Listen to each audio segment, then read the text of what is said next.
You are watching the Vodka stream. Whoops. Here we go.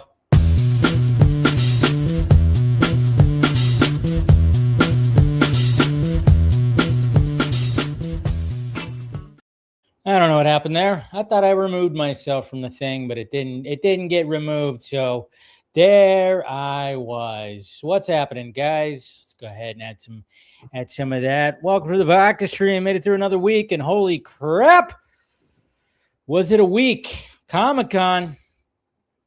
Some tasty goodies from Comic-Con, that's for damn sure. And we still have the big panel tomorrow, the big Marvel panel, which I will, of course, be live streaming during that panel. And if you are part of the Patreon or part of the membership program for YouTube, guess what? You'll be able to join if you want to. I will send out a link, and if you guys want to join the panel and be part of the discussion, be part of the discussion. So, but what is happening? All right, let's go ahead and put on that little mood music right here. Where are we at? There we go. Put that on. Cheers, guys. Cheers to this week. That's for damn sure. Why did I leave that on my screen? And just put that. There we go. All right. Yeah, we got plenty to talk about. Rant about whatever, you know how it is. You know how it is when it comes to the Vodka stream. What's going on, Taladia Plays? What's happening? What a week we have had this week with all these trailers. I loved all of them, and I really think comic book fans are eating good. Yeah, seems like it, right? Speaking of eating good, Monique, howdy. Fantastic Friday to you. It's ham and beans, an Instant Pot, sour cream cornbread, sour cream cornbread. That's pretty interesting. I like that.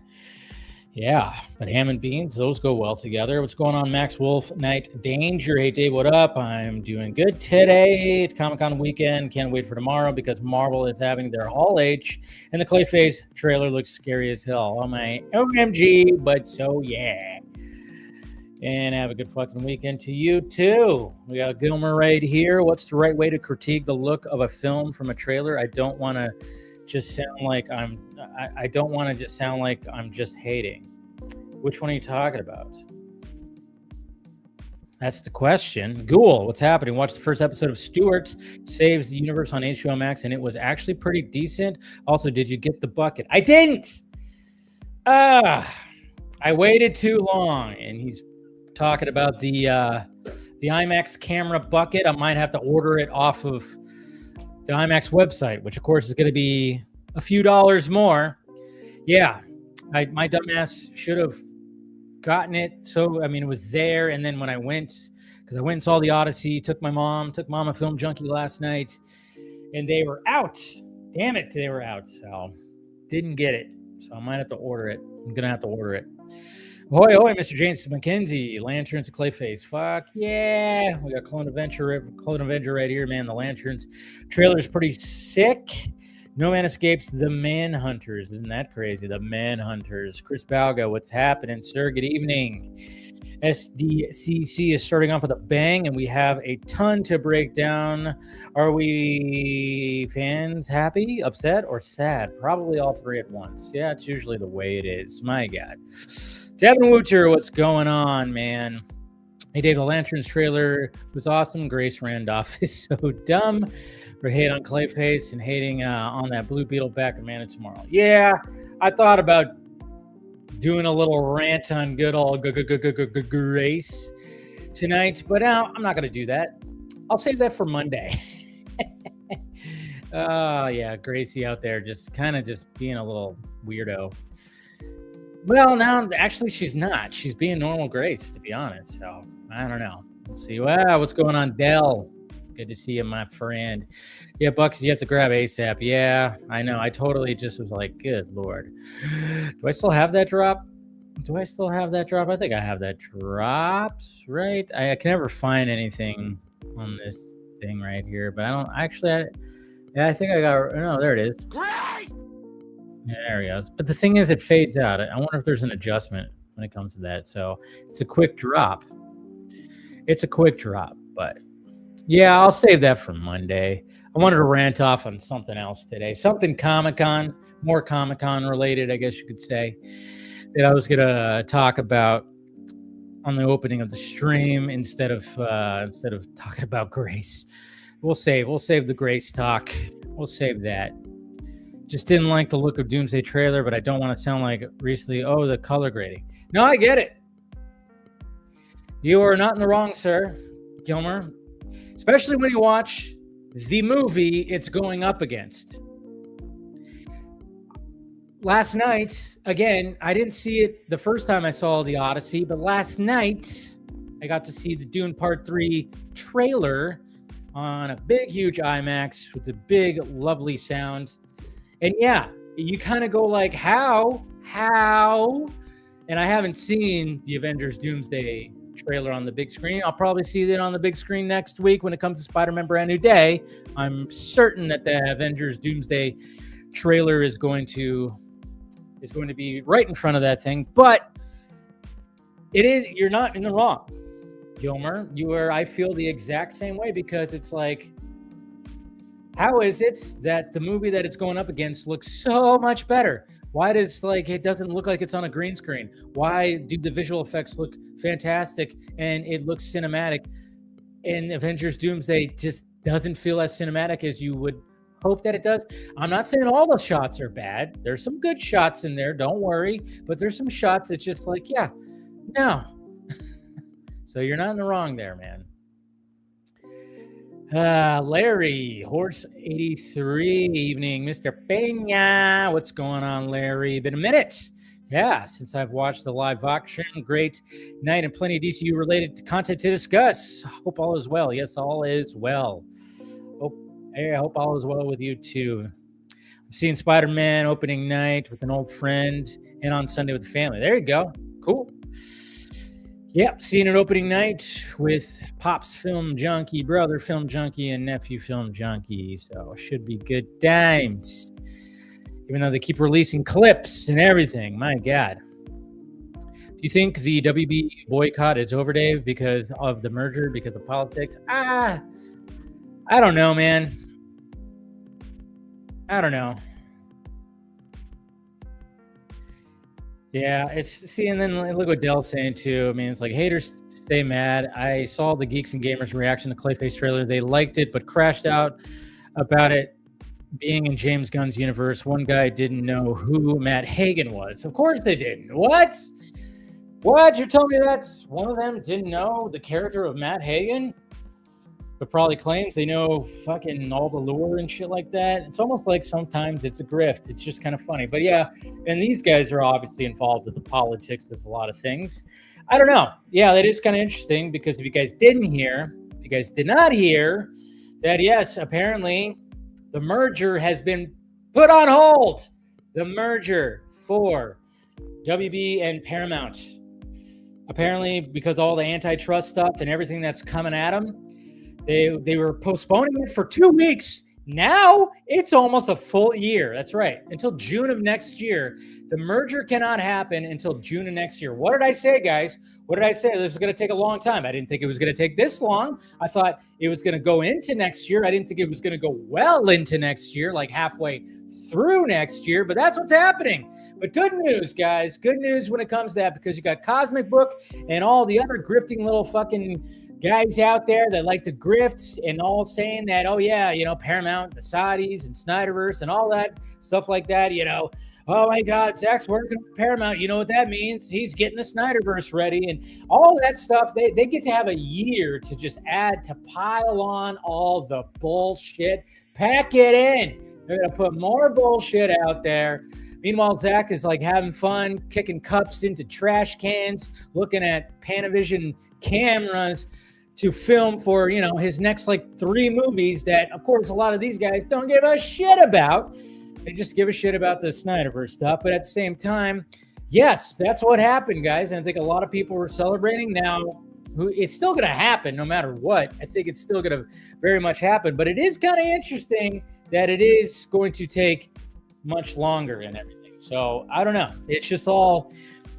I knew it was going to take a bit, but I didn't know it was going to take this long. And sure enough, here we are, guys. So Davey Ellison, Zazzy Pants. Well, I mean, Zazzy Pants is already checking out. He's already been cashing out his stock. He's going to buy that island. He's going to retire on some fucking island and just live out his days, just sitting on a beach, sipping some drinks, maybe, I don't know. And that's about it. I mean, Zaslav did what he wanted and did. That's what he did. He fucking flipped the house, and now it's David Ellison's problem, and it's even more of a problem, and now he's got to wait till next year to fully grab everything. But at the same time, hopefully things turn around. Hopefully things, this year with WB is not as strong as last year, let's face it, but there's still some strong things that are happening with Warner Brothers this year, so we'll see what happens. But there you go. Cheers. Sorry, I had to go off on that little thing here because, that was mentioned today. To be honest, I found it that ridiculous and teased those boycott Karens, and they went after me saying Batman isn't the real world and I should grow up. That's so funny because people are just, it's just dumb. The boycott affected Supergirl too. There wasn't really boycotts don't work. There's no Supergirl it was badly timed. There's a lot of other reasons why Supergirl failed. It wasn't because of the anti-woke agenda. Yes, the anti-wokesters have their own agenda, just like the woke has an agenda. Everybody has an agenda. It just was just not in the right time. But obviously, look at the Odyssey. The Odyssey just shows you that, they didn't have any kind of hold on the Odyssey. They were trying to destroy the Odyssey and trying to make it seem like, oh my God, this is going to be some crazy woke shit and boycott and this is going to be stupid. And it didn't work. It did not work. They thought they had the power because when it came to the regular IPs were just shooting themselves in the foot when it came to all that. When it came to all that, it was just they were shooting themselves in the foot. And DC Studios kind of shot themselves in the foot when it came to Supergirl. When you look at the wider picture, of everything, because that's just the way it is. But what could you do? It's all good. First to seed, we are being fed well this week. I know, right? So much food, so much deliciousness. The WB Paramount merger has nothing to do with politics and everything to do with Israel. The Ellisons are big Israel people, and the current president supports Israel. Don't say the I word. But anyways, Odyssey is a W. Yes, it is. Talk about that in a little bit. Dave, I don't know you saw this question, but did you hear the news that the address from Godzilla and King Kong movies? You're talking about the girl, the deaf girl. I forgot what her name was, but she died in a car accident. Yeah, pretty sad. I saw that. Something Hody, something like that. But the little deaf girl in the movies, which I thought she was good, and she was deaf in real life. And she was only 18 years old, died in a car accident. Man, condolences. Just sad to see. Still haven't seen the Odyssey. Keeps selling out in my area. Yeah, man. You got to jump on those tickets fast. I tell you. Got to jump on those tickets fast. Hey, Doug Verby, what's happening? Don't get fired up about the morons. Fuck the naysayers because they don't mean a thing. 311. Thank you. Good to see you, man. I'm sure you've watched. But Doug, been a supporter of the channel for a while. Good dude to talk to. Said having an open stream tomorrow if you want to join Doug. I know you joined the previous open streams, Patreon streams. Always great to talk to you, my friend. Ooh, we got Ozzy right here. He's on his way to see it in 70 millimeter. Same anti-woke people tried to tank the Odyssey. The Odyssey is kicking. Oh yeah, and then there's projected that it's probably going to make $1 billion. It's probably going to. They're projecting that it's going to be over. I think I saw something that by next week, like middle of the week, it might be at $700 million worldwide. So again, it's just like one of those things where it's like, yeah, there just wasn't power, and they didn't have too much to grab onto when it came to that, and that just showed you, like, yeah, the anti-woke side of things don't have that much power. Nobody has that much power. The general audience has all the power. Howdy, what's going on, Mr. Indiana Jake? Ryan, me and my girlfriend really like Supergirl. Can't wait to see her. Yeah, I can't wait to see her more in Man Tomorrow. I think she's going to be an excellent supporting character for sure. And you're going to be able to watch it on digital like this weekend. I think it's this weekend, or I think next week we're going to be able to watch it. So yeah, I don't want to see it that close. Between, good to see you, Darren. Between Resident Evil, Clayface, Lanterns, and Avengers Doomsday, what had the best trailer? I would say Clayface did it for me the most because it just really set the mood, and I thought, ooh, got a more reaction from me.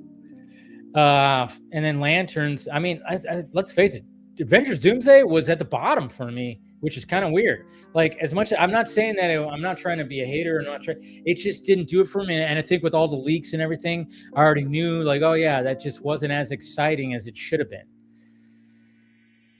But it's not even Marvel Studios' fault. So cannot break away for Spider-Man next week. Yeah. Tom Cruise is a great actor. It's a little disheartening to see him do Maverick with a Days of Thunder sequel. Is this a choice, or no one offering him something better? No, I don't think it's that. I think it's a choice because I think he watched F1 and went, I want to drive a car really, really fast. Honestly, I think he watched F1 and finally was like, yeah, let's do that, but crazier. I want to drive. I want to like full on, because I don't think in the first Days of Thunder he was. I mean, I think he drove the car, but I don't think there was to the level of like I think he's like, he really wants to like. He was like, you know what? I think that inspired him. They should just combine them.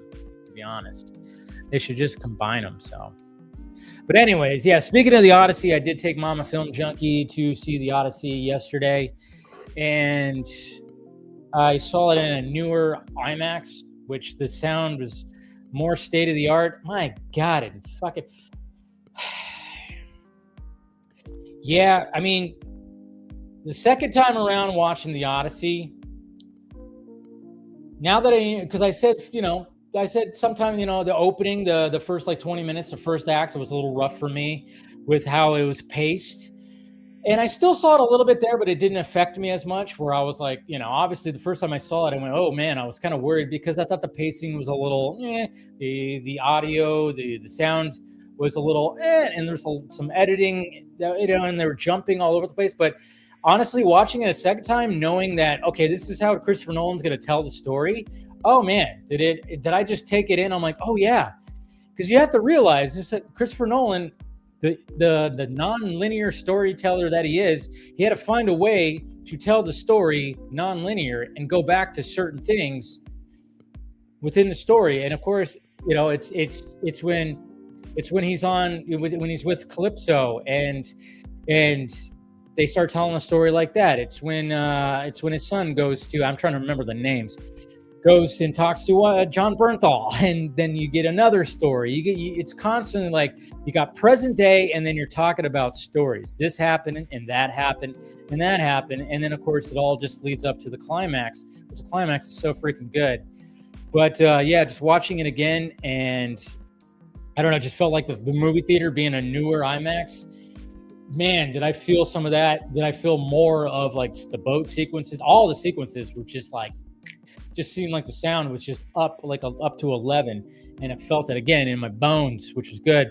Mama Film Junkie, she really liked it. She loved it, actually. She said she loved the final act, all that build up. She got goosebumps. She said she didn't like the horror elements. She's not a big horror fan, so of course when it came to a certain scene that has to do with pigs, she had to like kind of look away. She was not a fan of that. But good times. But yeah, man, Odyssey is it's a fucking masterpiece. It really is. Like, it really is a masterpiece. Okay, I still have some issues with it, But for the most part, it is a fucking master. I mean, it's how do you make that? How do you make that?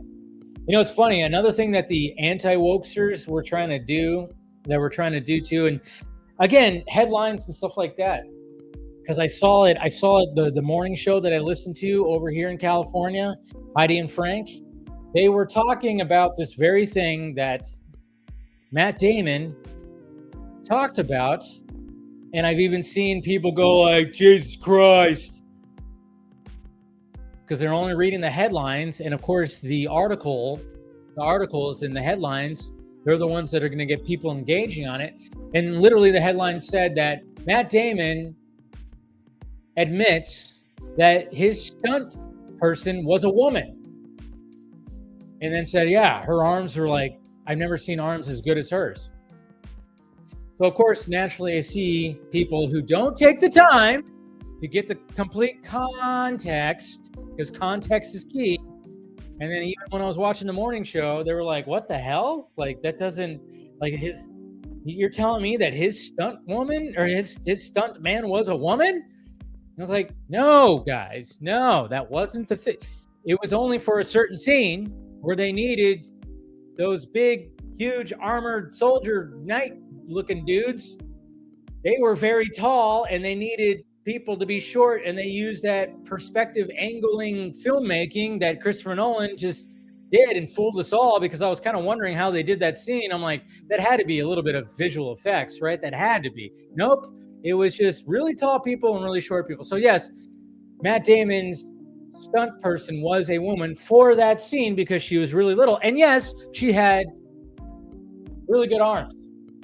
So it's just kind of funny. That was like, I saw that being passed around. I'm like, what are we doing here? No. Oh, no. What are we doing, you guys? Jesus Christ. Anyways, all right. So, Resident Evil, guys. I want to talk about this a little bit because, well, we got got controversy again, like there is and never isn't any controversy when it comes to existing IP and everything. But obviously, when it comes to Resident Evil, the new trailer was released. They had a little panel for Resident Evil. It wasn't a big panel, but they had a panel. It was fine. And then, of course, naturally, if you guys saw the trailer, which I'm going to bring up right now because I figured, there is something pretty interesting about this trailer, which I really like, which naturally... Hey, man, I got to be 7. You know we're following this guy right here. Oh, my God. Oh, my God. Anybody order a kidney or liver or whatever this is? Anybody. Seems like it's kind of important. Hey, you got time for another run? No, I'm wrapped up for them. It's outside the zone, so it pays double. I could do that. So this trailer really showed, okay, this is who we're following when it comes to this movie. Sweetheart, I'm sorry. The signal sucks here. Can you hear me? I'm going to stay with Katie for a bit. Michelle, please do not go stay with freaking Katie. Problems. Also hurt my feelings that you don't even care enough to come home and have this conversation. In the snow. I'm working. It's never fun. This could be some 8-year-old boy's heart or someone's mom's brain. And then this happens, which is not good. Look at that. You guys notice that? Okay, so while he's driving, it's kind of interesting because everything looks normal. I don't know if this was for the trailer or what. But then again, maybe I'm looking more into this, that maybe it's kind of... But look at how red everything is. Everything just turns red. Now you could just be like, oh yeah, the brake lights. The brake lights are lit up because he stopped. Okay, well, why would it be lit up? Like, why would it be so red everywhere else? I think that's a choice, because now it's like, oh yeah, welcome to the video game. You are now in the video game, sir. You are in a video game. You have to survive the night. Because of fucking zombies, you got to find weapons, you got to do everything. I think this was kind of like, if this is actually in the movie, Zach Krager was like, okay, this is the moment where you enter the video game. That's why everything looks red outside.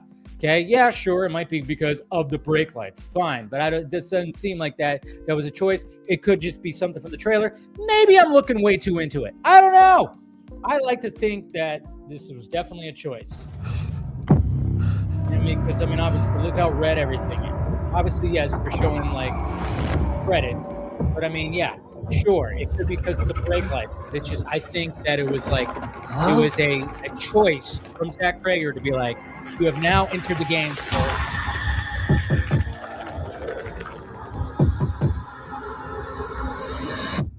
Hello? Hello?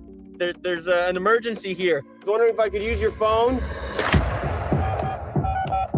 Hi, you've reached Michelle. Leave a message. Hey, baby, I'm really sorry that we got disconnected earlier. Some things have happened, and I can't get a hold of police. Bullets. Could you just call me back on this number, please? I love you. Easter egg. Easter egg. The typewriter. Even I know that the Resident Evil has like a known typewriter. Yeah, so that's an Easter egg right there. Again, what Zach Krager is trying to do is like, yeah, I'm not trying to do a one-to-one adaptation, but I'm trying to be like, here's a story that plays out like a video game, and I'm going to have a whole bunch of Easter eggs for you Resident Evil fans. We're going to be searching for ammo. We're going to be going around just like you would in a video game. You're going to see something in the distance like you're seeing right there, and like, oh shit, time to load up.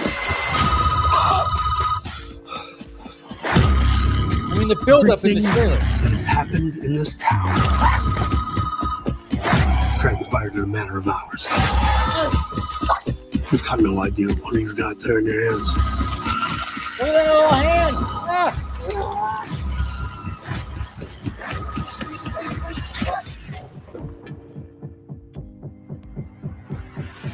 Yeah, where was it going again? Raccoon City General. Hey, no sweat. Shay Hayton. Hey, he worked with another Zach. Shay. So there you go. I mean, it's a good trailer. It's a good trailer, man.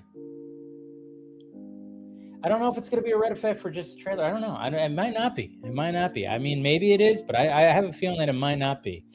It might not be for that. But anyway, so yeah, the trailer comes out. Cool stuff. And now we got this video right here. We got this video from the panel at Comic-Con, Zach Krager. Now, I saw this and I was like, good on you, Zach. Good on you. I like what he had to say right here because, you know, he's already said before that he's not trying to do a one-to-one adaptation that's been done. Or, you know, specifically he said that you could go play the game. It's already there. Why would I want to try to do that? I want to do something like this. So we have him right here. And I posted this and I had no idea that it was going to go like basically viral. It's going viral. I mean, there's still people commenting on it. It's getting quote tweeted like crazy. It's getting liked like crazy. It's been a mixed bag and you should see some of the reactions to it. It's pretty crazy. But here's the video right here. Whoop. Okay, is that it? Yeah. So here we go right here on the panel. So here's what he has to say right here. This movie doesn't take place in the 90s when Resident Evil 2 came out. And it does take place in the snow. It takes place in the snow in 2026. That's why he has an iPhone. And because I took liberties to tell a story I wanted to tell and make the movie look the way I wanted to make it look. I am not doing exactly a one-for-one Resident Evil 2 adaptation. Like there are differences between this movie and the game. So I just want to acknowledge that. I don't think it makes the movie any worse. I think it looks really fucking cool to have a horror movie set in the snow. It's just I don't see enough of those. I like it a lot. So the snow, it's an aesthetic decision. It's just an aesthetic decision. If the barrier of entry is whether I do a one-for-one port, like then I guess then in that regard, I have failed. But I think the movie is stronger for it. Well, it's stunning. They hired an Yes. Yes.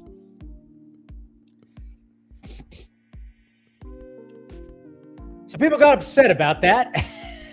And partially probably because I made a little quote because I kind of broke it down. And what I put right there, I put, listen, Resident Evil snobs, I love this shit and I wanted to make it my way. Deal with it. That's what I kind of made it. So probably I didn't help Zach Krager a little bit by like kind of breaking it down like that. But at the same time, that's the way I kind of looked at it, because he said it like so many times where it's like, hey guys, this is not a 1-for-1 adaptation. Get over it. And it's funny seeing the reactions while people are like, what are you talking about? Snobs, Resident Evil snobs? You mean Resident Evil fans? No, I mean snobs, because fans have turned into snobs. I've said this before. It just happens. Okay. I've talked about this from the very fandom that I was a voice in, that I'm not really a voice in, I guess, anymore. I kind of am. I don't know if I am anymore, but I'm talking about the Snyder fandom. I've talked about the snobbery that is within the Snyder fandom after the Snyder Cut came out. Of course, you have the crazies who are just crazy and delusional and all that kind of stuff. Those guys love me, I tell you what. But then you have the people who just moved on and just kind of went like, okay, new DCU is not for me. I'm not going to talk about it, or I'm going to give it a shot and be optimistic. There's those ones, which is a majority. But then you have this like, snobbery. There's a snobbery. Like, how do you expect me to appreciate a new DC universe when my universe was not completed?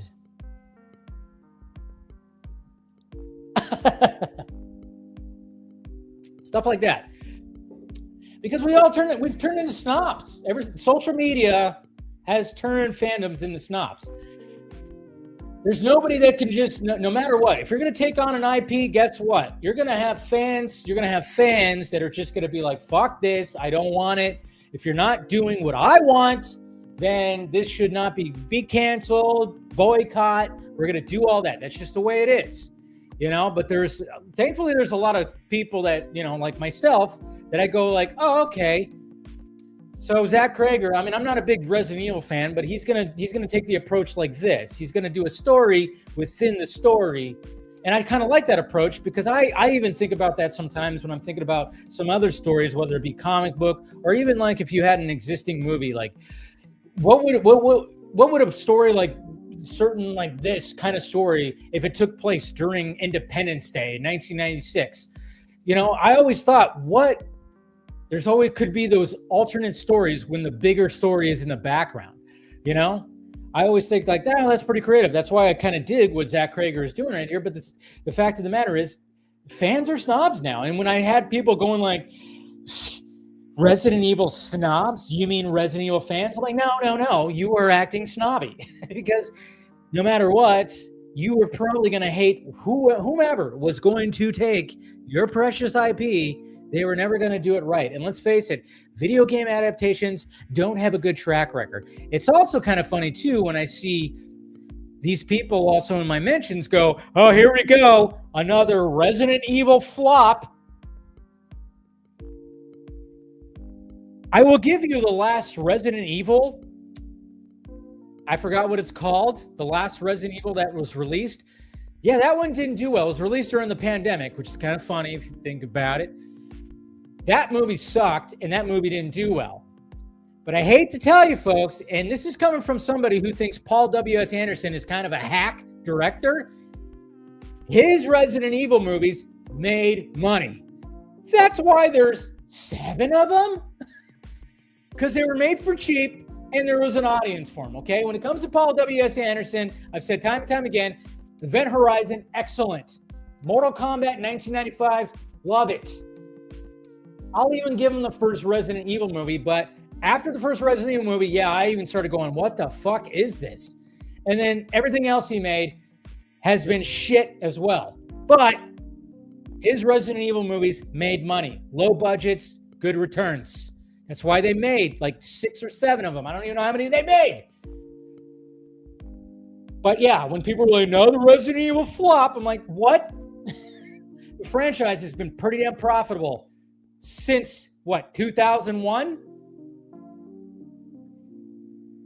So, relax, people. Zach Krager took some, and then, of course, people are like, well, why do they have to? They're just using the name. It's like, yeah, fine, they're using the name. But what's wrong with doing something different? What's wrong with doing something different? Like, yeah, maybe he's been so fed up and he got a little worked up. And he's been worked up because he's seen the noise online.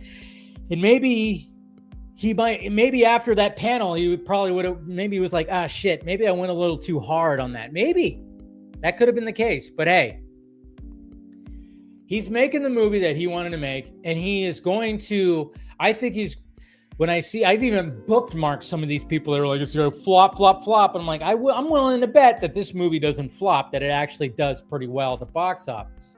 Then again, who knows? I could be wrong.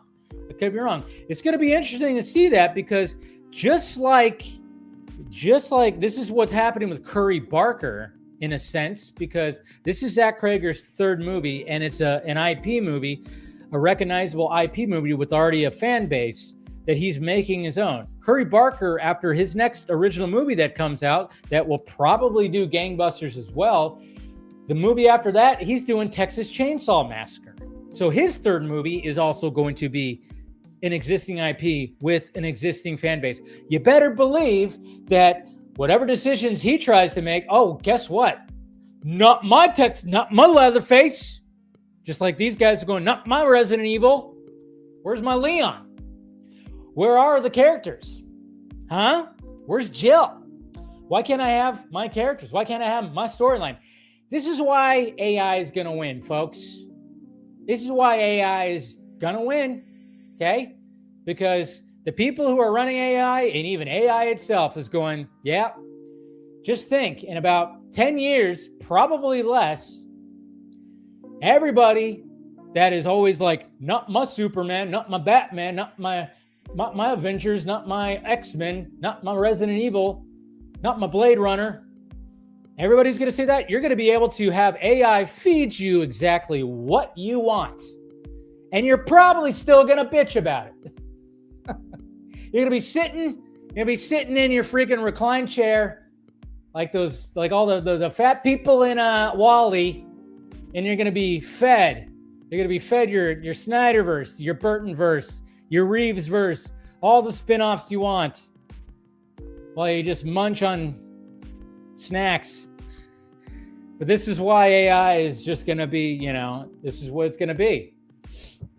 Because instead of just like being open and optimistic about someone else's vision of the IP or the franchise that you like so much, you're just going to immediately just no. Anyways, that's what I wanted to fucking rant about right now.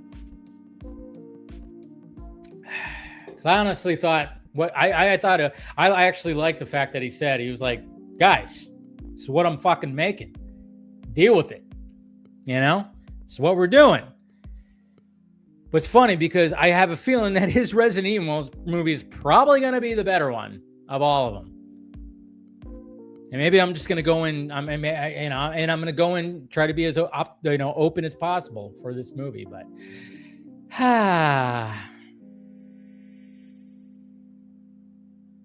let's see. So, is there anything else now?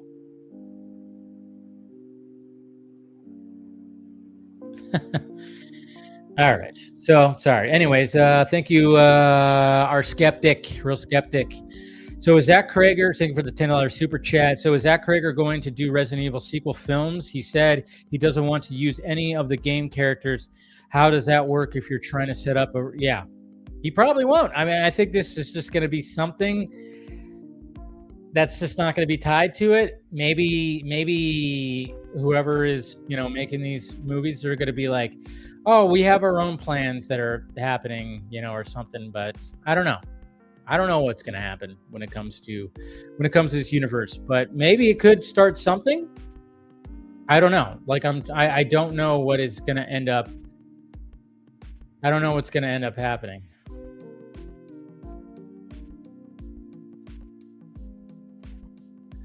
So we'll see what happens. But I think it's a very cool idea to be like, oh yeah, we're just gonna have this dude who is who drives, takes organs to different hospitals and does that and gets paid to do that. He's gonna get caught up in what is happening in Resident Evil 2. Yeah, so I don't know. We'll see what happens. But it should be fun. Like I said, in Zach Cregger, I trust.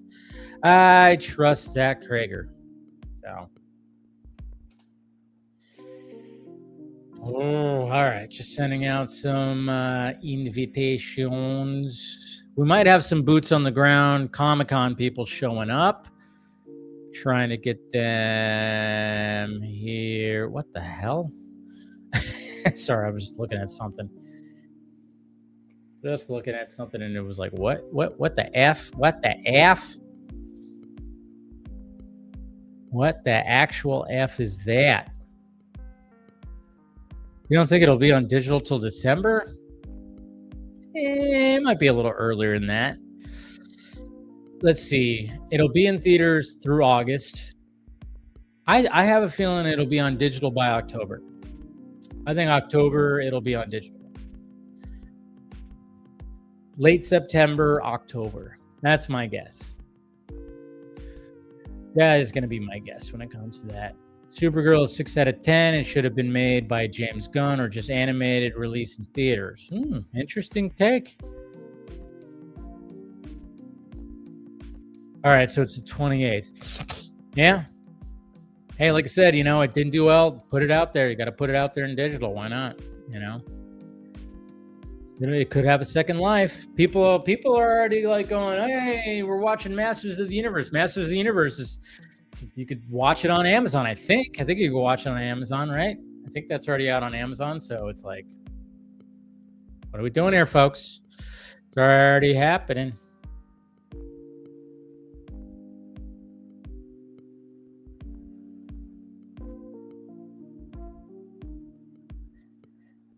But yeah, let's see. The smart thing for DC to do next is, if Resident Evil's a success, go ahead and let Zach Krager do the Henchman movie. Yeah.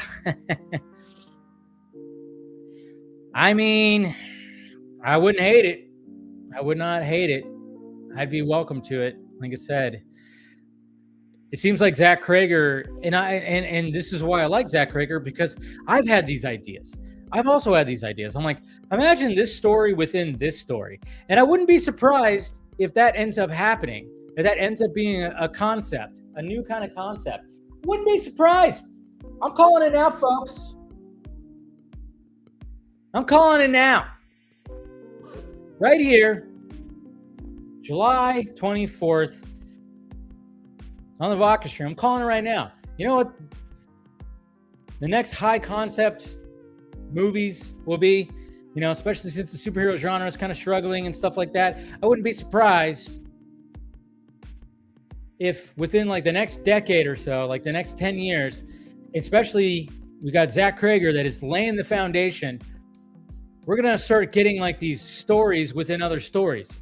We're going to be like, okay, remember how this is a story, this is happening, and you have all these characters right here that you already know?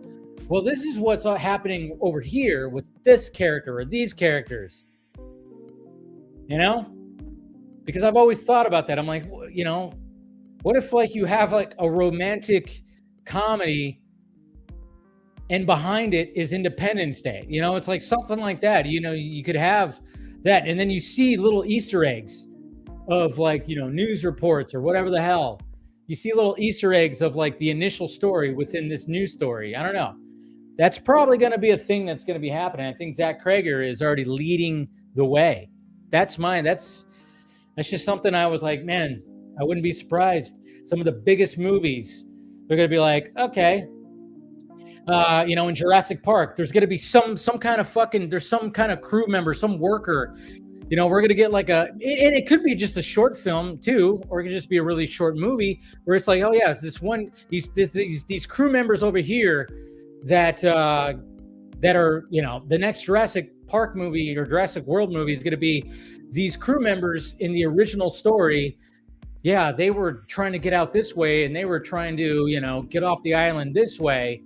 It's just, but then you hear about the initial story is over there. This story is over here. It's going to do kind of like, I don't know if I'm, maybe I'm wrong. I'm just kind of like going, if you want to capitalize on some of these existing IPs, instead of just trying to reboot it or revise it or remake it or something like that, just kind of do like, well, let's just show a different perspective of that initial story. I don't know. I could be on to something, or I might just be talking out of my ass like I usually am. Clayface didn't sell me? Okay. Yeah, Clayface looks kind of generic if I'm being... Oh, okay. I'm just kind of wondering. I'm like, I'm all for it. I'm all for it. It's fine though. I get it. Y'all crazy. Gotta watch it in IMAX with laser. That's if you don't. Yeah, that's what I watched last night. Yeah, the first time I saw it, it wasn't full IMAX, but it was like, you know, it was a large format, but it wasn't quite IMAX. Sound was still great, still that Dolby premium sound, but this time I saw it in full laser IMAX, and it just felt like the sound like got bumped up like a decibel. Like it was like, Jesus Christ, holy Lord. I saw Mano and Grogu in a brand new Dolby that opened the weekend of release, and the audio was perfect. Yeah, the screen wasn't yeah, I know. See, that's the thing. I was like, that's what I saw the Odyssey on, and it was just so fucking beautiful, man. Just so goddamn beautiful, I tell you.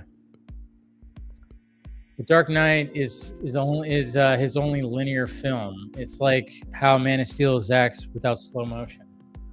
Dark Knight is only linear film. Yeah, I guess you're correct, huh? There is no jumping back and forth. Yeah, because the other two Batman movies are jumping back and forth. Wow. Did not even think about that. Wow. And you're right. You're absolutely correct, too. Like, Man of Steel is like, wow. Isn't that crazy? I'm trying to think if there's any. Yeah, there is no jumping back and forth. Because it was all Heath Ledger, man. It really was. It's hard for me to call a movie that's been already adapted multiple times a masterpiece. I really enjoyed it, though. Yeah, I mean, I don't know. I think I'm just like kind of looking at it like it's just the way that he made that his own. You know, I would say like, yeah, it's a masterpiece. It's not in my top 3 or anything like that, I would say, but you know. Lantern trailer was awesome. Let the haters cry in the car. Objective verse. I like it. Let him cry. Not sold on the actor, Leon. That is Leon. That's not Leon. No. Now, there's no existing. You're talking about Resident Evil, right? There is no existing characters. And isn't Leon like one of the main characters? I'm not even like big on it. I did watch that fucking shitty Welcome to Raccoon City or whatever it was. I don't know. I watched that movie and that had all the characters.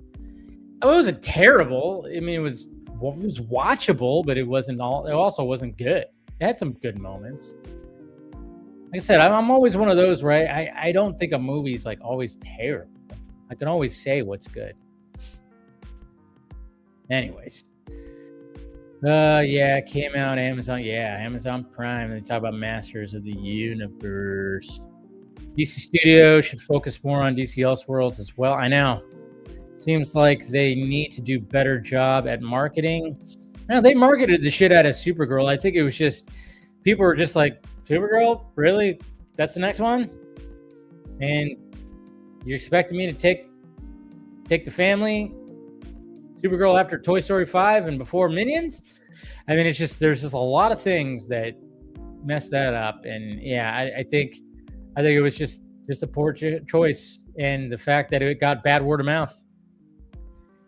Imagine a sad story about a family that's trying to survive after. Yeah, exactly. Stuff like that. I mean, that's the thing. It's like, you know, you have these stories and you can just do that. Anthony stars Albert Wesker. I don't even know. Is that a Resident Evil character? Probably. Anyways, all right. Fun stuff. All right, let's go ahead and start having some conversations. And yes, I agree. But again, I'm not going to be one of those that's going to be like fucking James Gunn. I mean, as much as he, when he was saying like, oh yeah, we're our own studio, we do it. Yeah, okay, James. As much as you're your own studio, yeah, for the most part, but you still have bosses. You still have the bigger studio. The bigger studio is why you have a studio, and they have investors. That's why it's like. That's why I think like when it comes to what Gunn is doing, I openly say the criticism of the fact that he has, I think his ego has been put in check, maybe, where it's like, yeah, you thought that you might have been able to do this and might have been able to pull it off, but I think he got a wake-up call probably when he was promoting Superman. I think he got kind of a wake-up call of like, oh shit, like being online, answering people online, and contradicting himself a couple of times, and then now he's got a big wake-up call. It was like, oh yeah, Supergirl was the next one. Oops, probably shouldn't have done that. And I'm sure they're worried about Clayface. They're definitely worried about Clayface. But the thing about Clayface, small budget, it's a horror movie, so it probably will have stand a chance. And I think there's some good buzz. I mean, I've seen people that are very critical, like somebody even pointed, like even the Geeks and Gamers guys. They're like, hey, Clayface trailer looks good. But then, of course, they start ripping into because, it's James Gunn's universe. And it's like, come on, what are we doing here? I don't know. What's going on, Saladia? Hey, I know. How you doing, man? Quiet. I'm doing good. It's a bit quiet because there's no Phil and Jordan and all of them are. They're gonna try to join. They're gonna have to do it through their phones and stuff like. Yeah, Phil might join, and we might get William too. I think William's trying to set up where he's at, so he's probably gonna pop on. Phil said he's got to charge his phone, and then he'll be on. So he's going to be joining through his phone.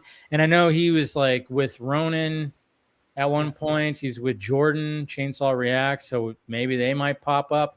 I don't know. We'll see what happens. But it's been a quiet week. Yeah, that's the best way to put it. And but I'm doing good though. I've been like reacting to things like the trailers and investing myself into stuff that I'm looking forward to, like Avengers Doomsday and Clayface.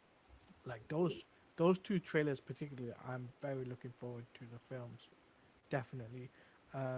Lanterns, I enjoyed the trailer, but I'm like Manhunters, but then they also show the Guardian, which is it's kind of interesting. And then when we talk about that, I do want to bring something up, and we'll probably pull up the trailer and maybe just go over it a little bit because break it down a little bit. But there's something I do want to point out when it comes to that for sure. But we're gonna bring on also.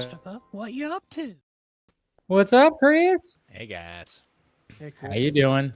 Good. Y'all doing well on this lovely day 2 of Comic-Con? I know, right? Jeez, talk about.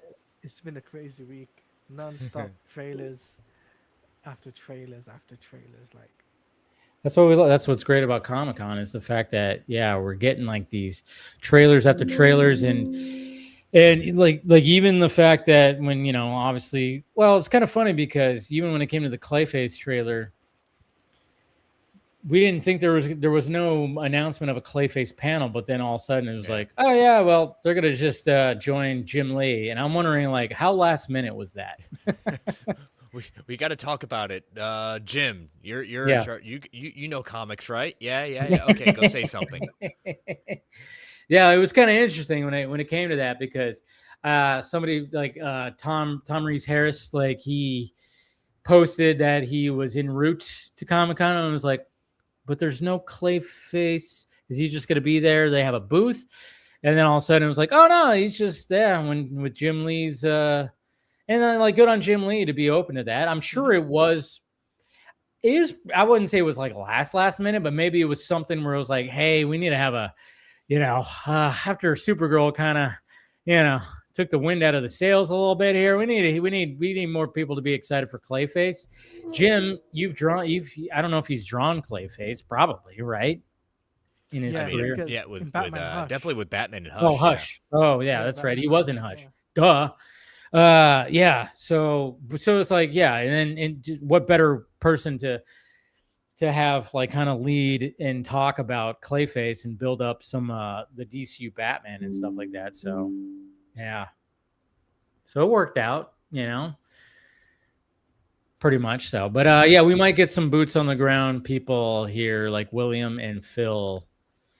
So We'll see what happens. But good to see you guys. Absolutely.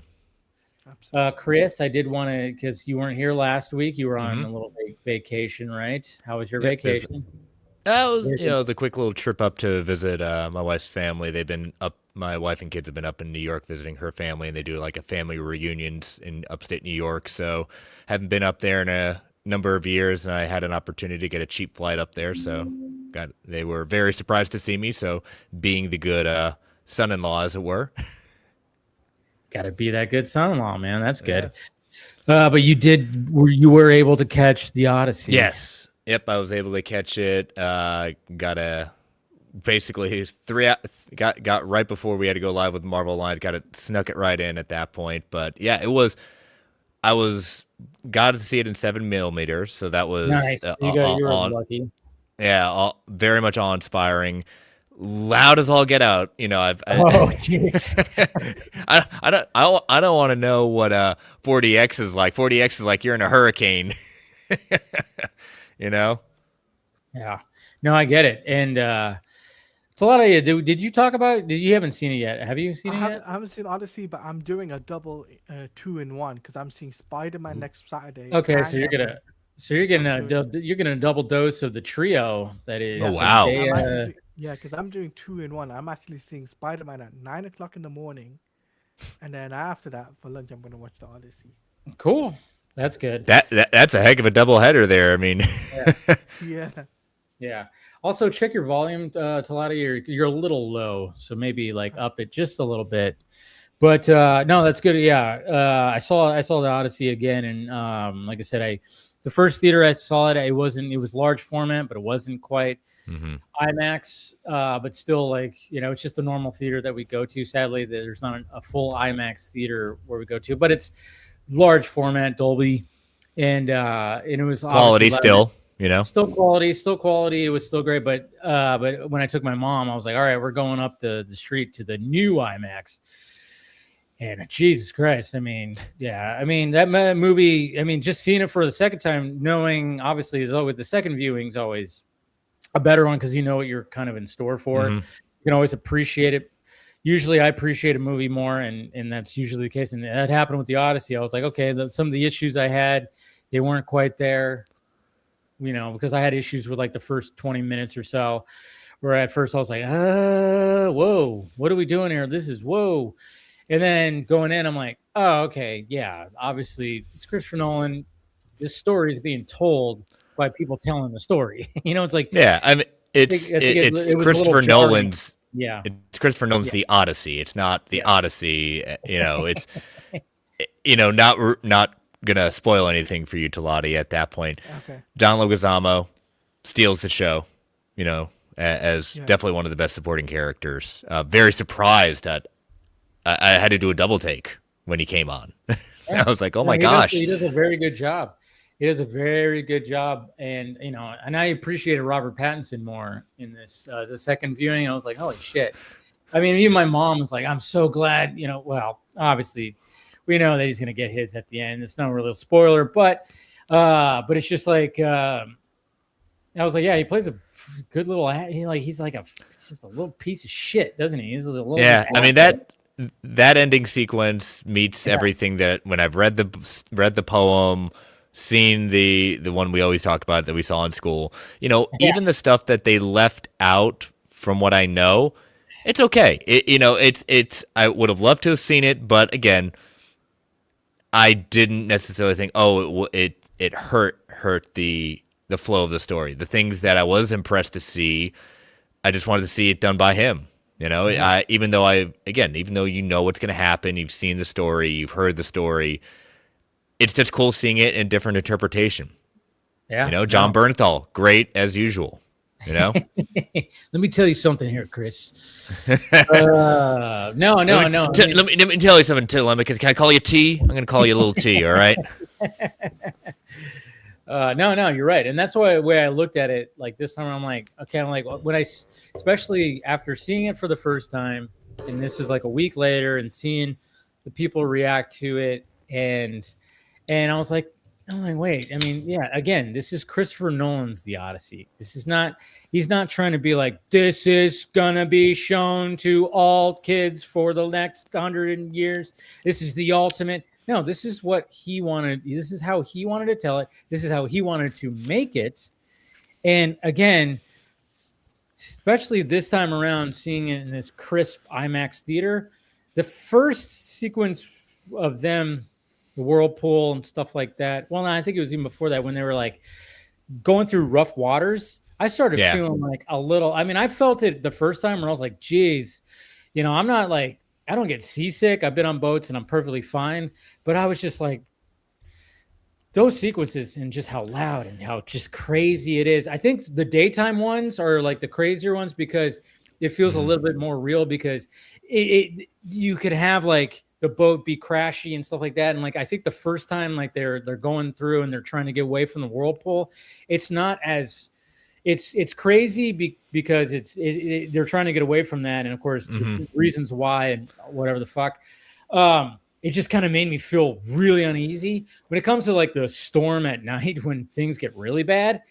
I mean, obviously that was like, you can't just go out to the ocean to shoot it. That was actually on a just find a hurricane. You know, they're popping up more and more these days. You know, just find one. So, but I mean, it was just kind of funny because when I was watching it again, I like had an uneasy feeling with the first the whirlpool and that one for some reason because it just felt like, oh Jesus Christ, it feels like they're. The second, you know, the storm at night, it was like, okay, this is on a set. I remember seeing the fucking, you know, I'm like, for some reason I didn't feel as uneasy, but man, the sound is just hits you so freaking loud. And I want to see Christopher Nolan tackle horror finally. Oh, you know, this is his most horror at this point, but he's dabbled in it little by little. I want him to do a horror movie.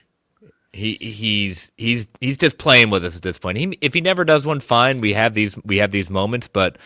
Man, dude, between what was going on with Cersei and even his idea, I know some people. One of the complaints I heard, and I get it if you're that much. I mean, I love Greek mythology too. You know, the gods really aren't hugely a part of this in the sense of like other interpretations. Have they done this? They're just kind of there and happen to be discussed, and maybe you see it, maybe you don't. So yeah, it's. Again, it's an interpretation. It's not a bad one. And I like how you said kids are going to see this. If people are showing this to their kids, they're going to get phone calls. Oh, of course. Well, and yeah, and it just the scope of everything too. I mean, goddamn. I mean, and like, but like I said, yeah, when it came to the horror elements, my mom, not a big horror fan. So yeah, the certain sequence that has to do with pigs, she was like, I had to turn away. I was like, yeah, I didn't even thought about the who. I was like, oh shit.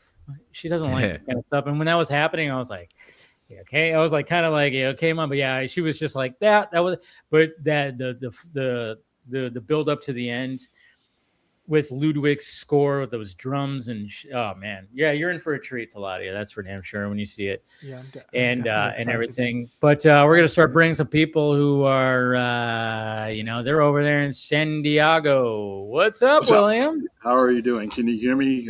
Oh yeah, you're sounding great. Better sound good. Yeah, all right. Yeah, you're sounding absolutely great. So where are you at? Like an Airbnb or what? No, I am at in the lobby of the hotel I'm at. So. Okay, a lot better than last year, that's for sure. Oh yeah, nobody's throwing darts at me. I chose this over. I actually had a single room, queen size, with the microwave and the refrigerator and everything, but it was in Mission Beach where I usually stay.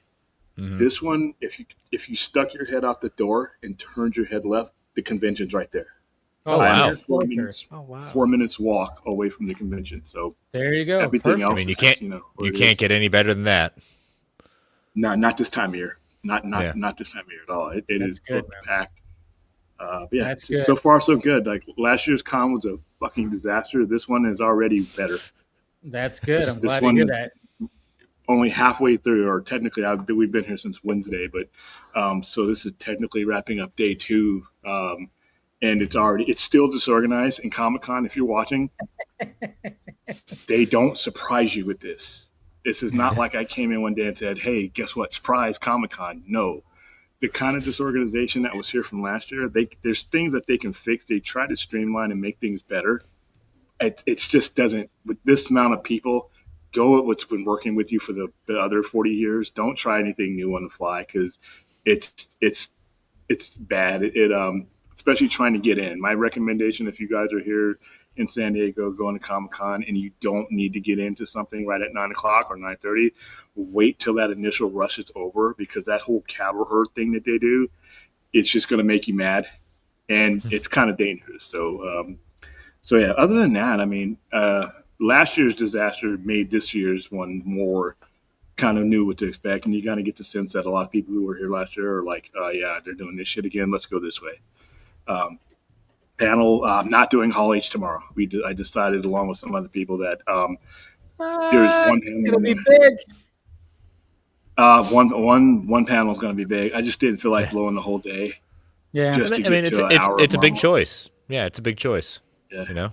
Yeah, plus, right. everything I wanted to come into the convention to see happened today. The two panels I would wanted to see, no matter what day they were on, happened today. That was the Lanterns panel and then the 2099 panel.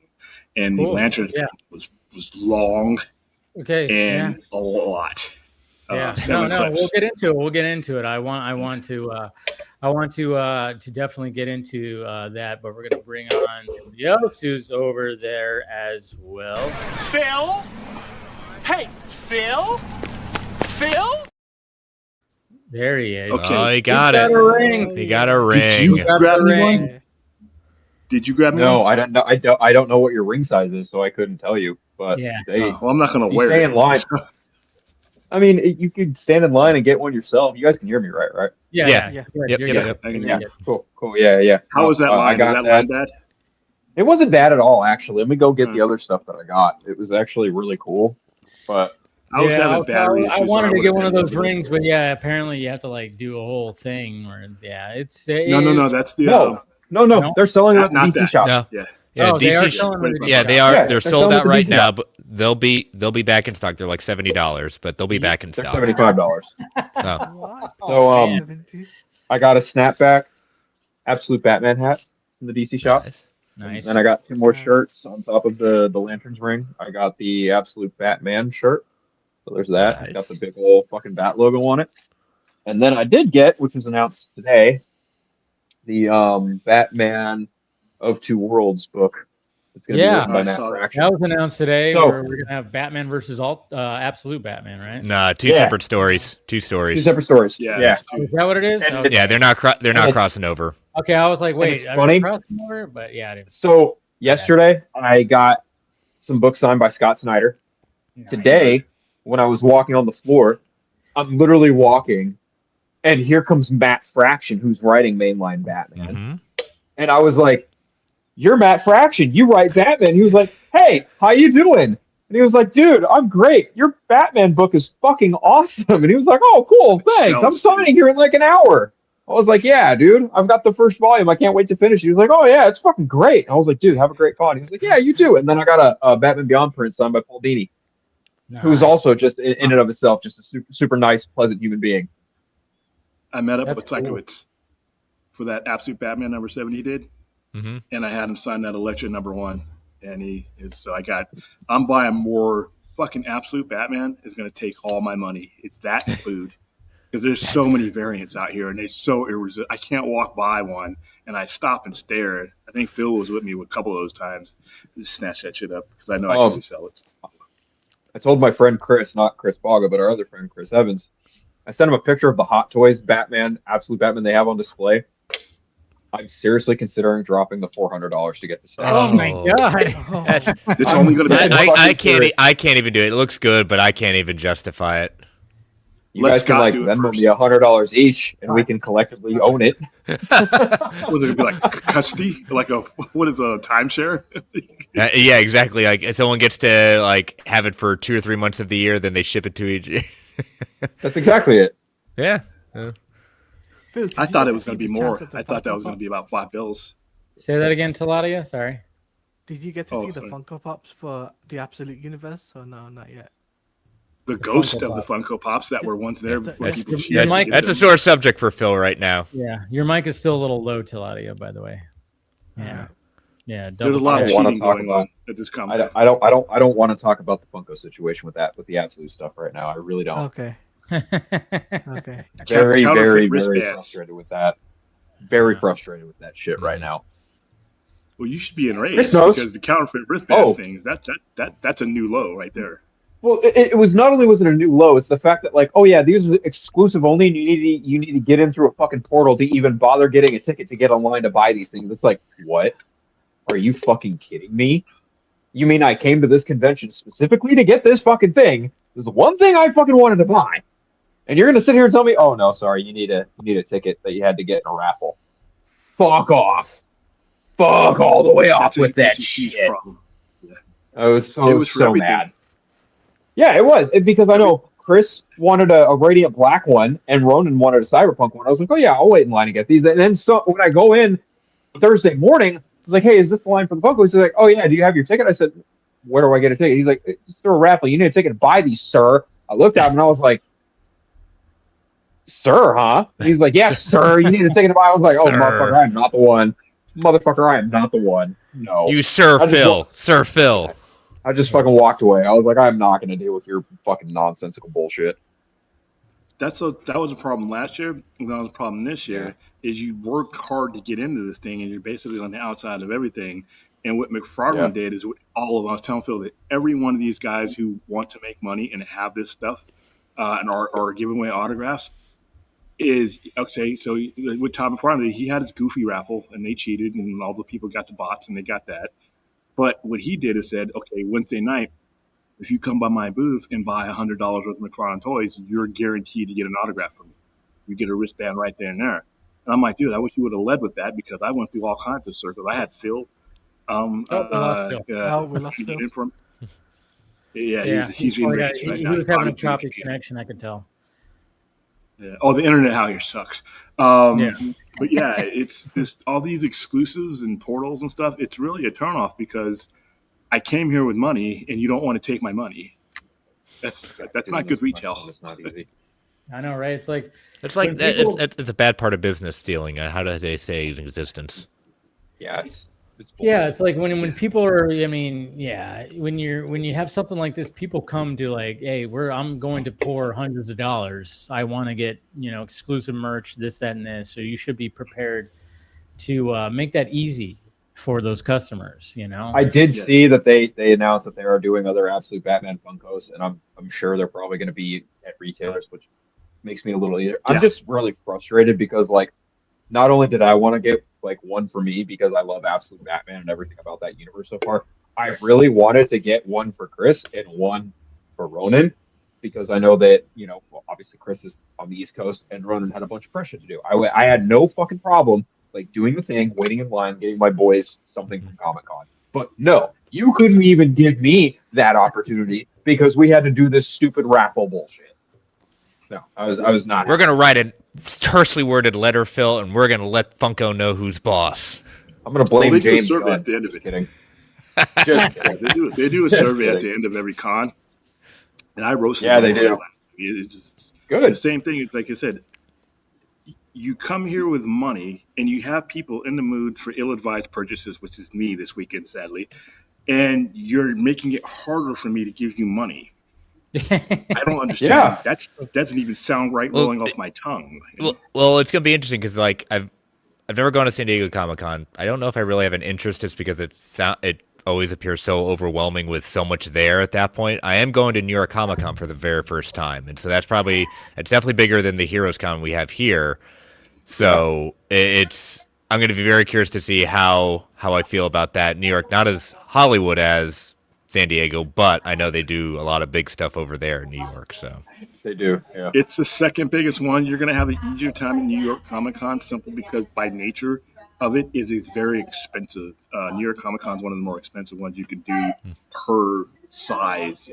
So Gotcha. There's a lot of people that just ain't going to be able to go because a lot of your people coming to San Diego are coming from the tri-state area, coming from California, coming from the Midwest. New York, for a lot of people, it's just going to exclude them. And plus staying down, it's expensive to stay down in any place that's doing a convention, but New York doesn't even have to have a convention to be expensive downtown. So it's a lot more You're room right, to yeah. work with. I'm thinking about going to that one too, but this one's Vegas, dude. It's an hour flight. It's just it's easier for you all. Yeah, makes sense. Yeah, but other than that, the disorganization, I just think I gave up on them.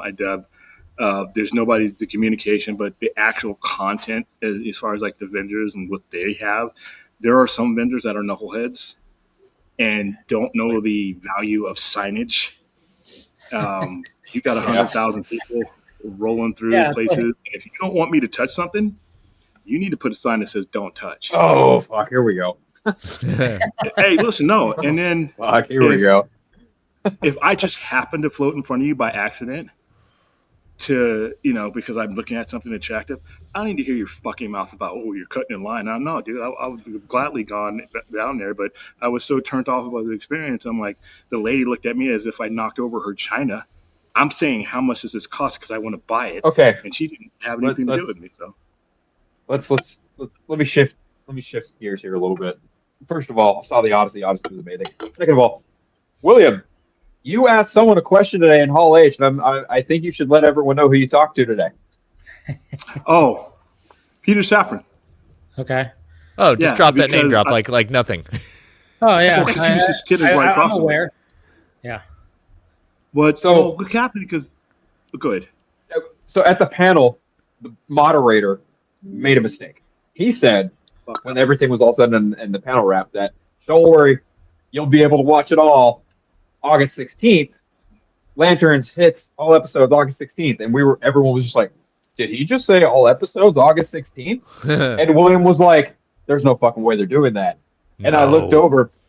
Peter Safran was in our row. Like, he was in our row of, like, we're in Hall H, and literally before the Lanterns panel started, I turned around, and here Peter Safran comes with his fucking cohorts, and I was just like, that's the co-head of DC Studios right there. That's Peter Safran.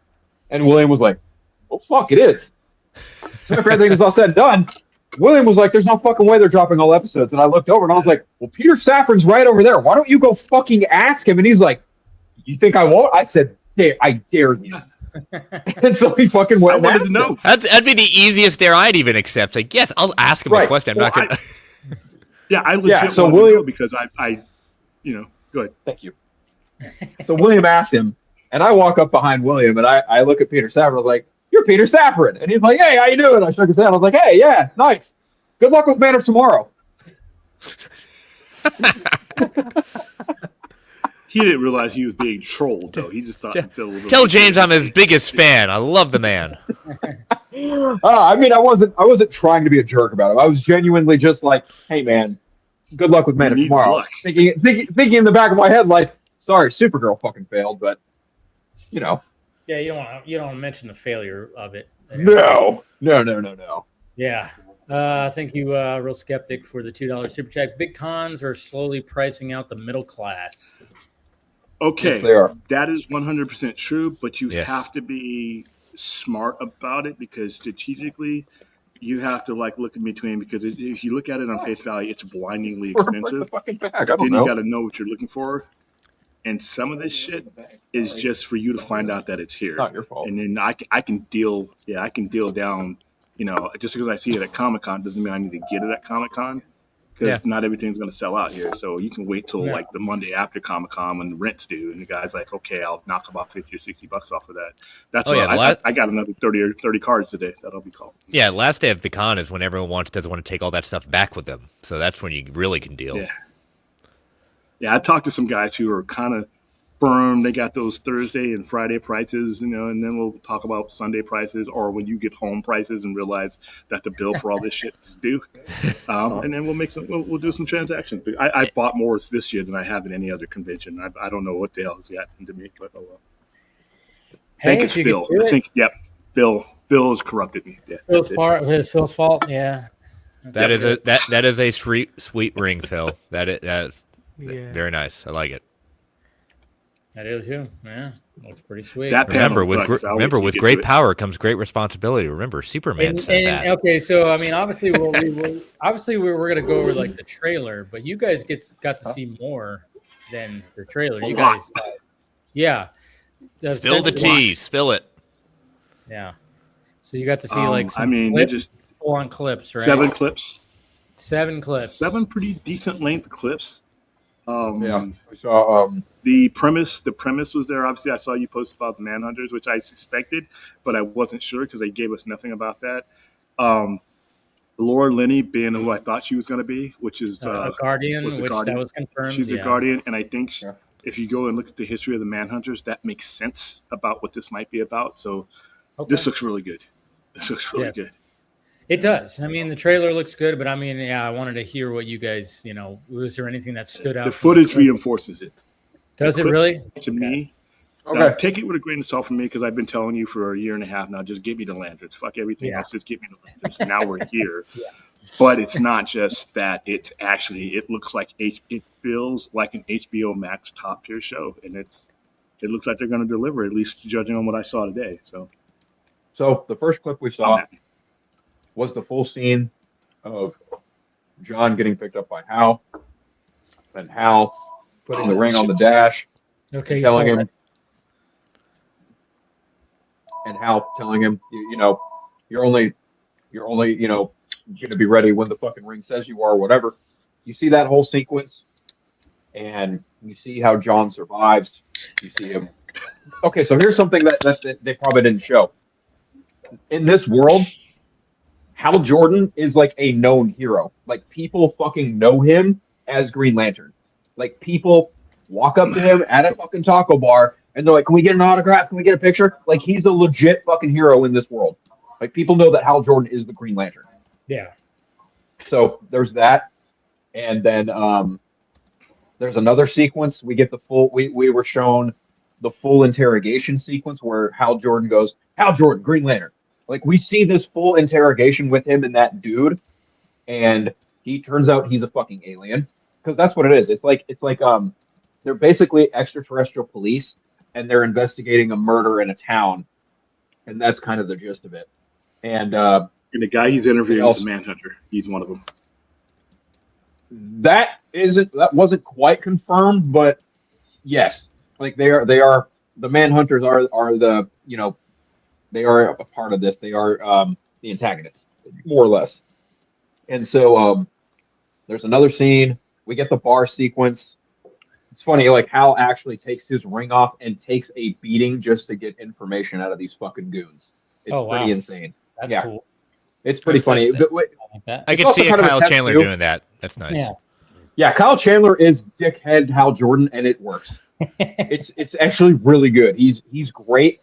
And Aaron Pierre is even better as Jon Stewart. Like this arguably could be my favorite thing from the DCU so far. Like, it is really well done. David Lindelof and Chris Mundy were there, and they were talking about like how they wanted to ground these characters in very specific ways, but also coupled with the fact that it's like they are extraterrestrial space cops. That's ultimately what they wanted to do. About halfway through the panel, Nathan Fillion crashed it. And there was another sequence that we were shown. We see Nathan Fillion's Guy Gardner come into frame. He jumps down and he goes into like a jail. And he's like, "What's up, John?" And fucking Aaron Pierre's Jon Stewart's like, "Fuck do you want, Guy?" And like they begin to have a conversation, and then it cuts to like a green screen that says redacted by the Green Lantern Corps. They were like, we're going to honey dick you with this confrontation, but we're not going to show you this confrontation. That's great. Yeah. But we did. That's great. We did get another confrontation. We were shown a full scene between Hal Jordan and Sinestro. Okay, I was about to say, I was like, did they show the Sinestro scene? They showed the Sinestro scene, and Sinestro looks fucking perfect. Nice. It's a Hannibal Lecter scene. It's what it is. That's very Hannibal Lecter. Yeah. Because it reminded me of Manhunter, 1986 Manhunter, where he first visited. It's exactly like that. It's so funny because I mean, obviously, when the trailer came out, they showed Sinestro, and I was like, "Oh, there he is!" And then, of course, I'm like, "All right, how's everybody feeling about Sinestro?" And people are like, "What the fuck? He just looks like it." It's like, well, he's been in prison. Let's, maybe he's not going to look like that, and he's older. Yes, I get it. But so we actually see that they showed you guys that exchange right there. That's good. I like that. Anything else? Yeah, there was a fight between Hal and John over the ring. Oh, of course. Like, no. They legit beat the shit out of each other for the ring. And it ends with like an energy beam outside the window. There wasn't a whole lot of context. But the sequence with Hal interrogating Sinestro outright tells him, like, so, who's John Stewart? And Hal's just like, how the fuck do you know that name? And Sinestro's just like, things happen, people talk. I have my sources, et cetera, et cetera. And he's like, what? They have their trainees. Yeah, I have my trainees. They have their trainees. He's like, what are you so afraid of, Hal? You think he's your backup? And Hal tells him outright, no, I think he's my replacement. Yeah. So that was in the trailer. Yeah, you're right. Yeah. So we get that whole sequence. And to me, that kind of feels like, that kind of reinforces a lot of the rumors swirling around that Hal Jordan might not make it out of this first season. Yeah, it's going to be kind of interesting, though, how that plays out. I mean, obviously, there's things that came out, too. But for the most part, it's like, yeah, I don't know. When it came to the trailer, I think the trailer did a job. Even for, like, the people that were hating on the teasers, they're like, this should have been released first. This is something that I can get around. Like, and yeah, it just – I mean, when you have Jon Stewart – obviously he's trying to learn his thing, and then of course he tries to fly. It doesn't happen, but then he creates a bird construct. And I'm like, that's fucking cool. That was hilarious. I was like, that's cool. And apparently that bird sticks around because there's another shot where they're falling out of the back of a truck, and that bird is there. And I'm like, that's cool because it's like, hey, he didn't quite fly, but he created something that flew. So. He's got to learn. But yeah, the trailer is definitely. It seems like it's winning over people. To the biggest haters are going, okay, this should have been the first thing that got released. I still don't know. Those guys. Yeah. Those guys. If none of those guys watch, it wouldn't matter. I'm not saying don't watch for them. I get but it. This is aimed. You could tell during these clips. This was aimed for the people that they've spent the last 30 years priming for a show like this. Yeah. This show is meant for their expectations. They do not give two flat fucks about geeks like me. If we watch, that's a bonus. That's tip money for them. And guess what, guys? There's space. There's cosmic sequences. Dude, surprise! That shot when they're on that planet and they're looking up. Whoa! I was like, whoa! And then seeing more constructs, like a drill. I think they made it like a drill, right? And I was like, good God, man. I was like, all right, here we go, guys. See, you guys were so anxious. Anxious. Yeah. Well, because if you gave standard Green Lantern, there's a delay. Go ahead. Chris Mundy talked about how, actually, Chris Mundy and Aaron Pierre talked about how this show is like 85% practically made and shot, with like 15% of it, the CGI stuff, all done at Warner Brothers. So this show is going to be super fucking practical and super real for a Green Lantern show. Yeah. Yeah, that's weird. So that's interesting to think about. No, hopefully it works. But I think things I saw from the trailer, I was impressed. I was like, okay, now we know, there's, a little bit more things that we're expecting. Obviously, I still think we're not seeing the whole thing. Obviously, they're showing just mainly the first couple of episodes, it seems. I mean, there was a shot of like Jon Stewart like firing his weapon, like firing a gun at something, and he had full on facial hair. And I'm like, they show that's the mission he's been sent on. There's a scene there where he's being sent on a mission. He's in his Marine uniform, and that's the one where he's jumping out the plane.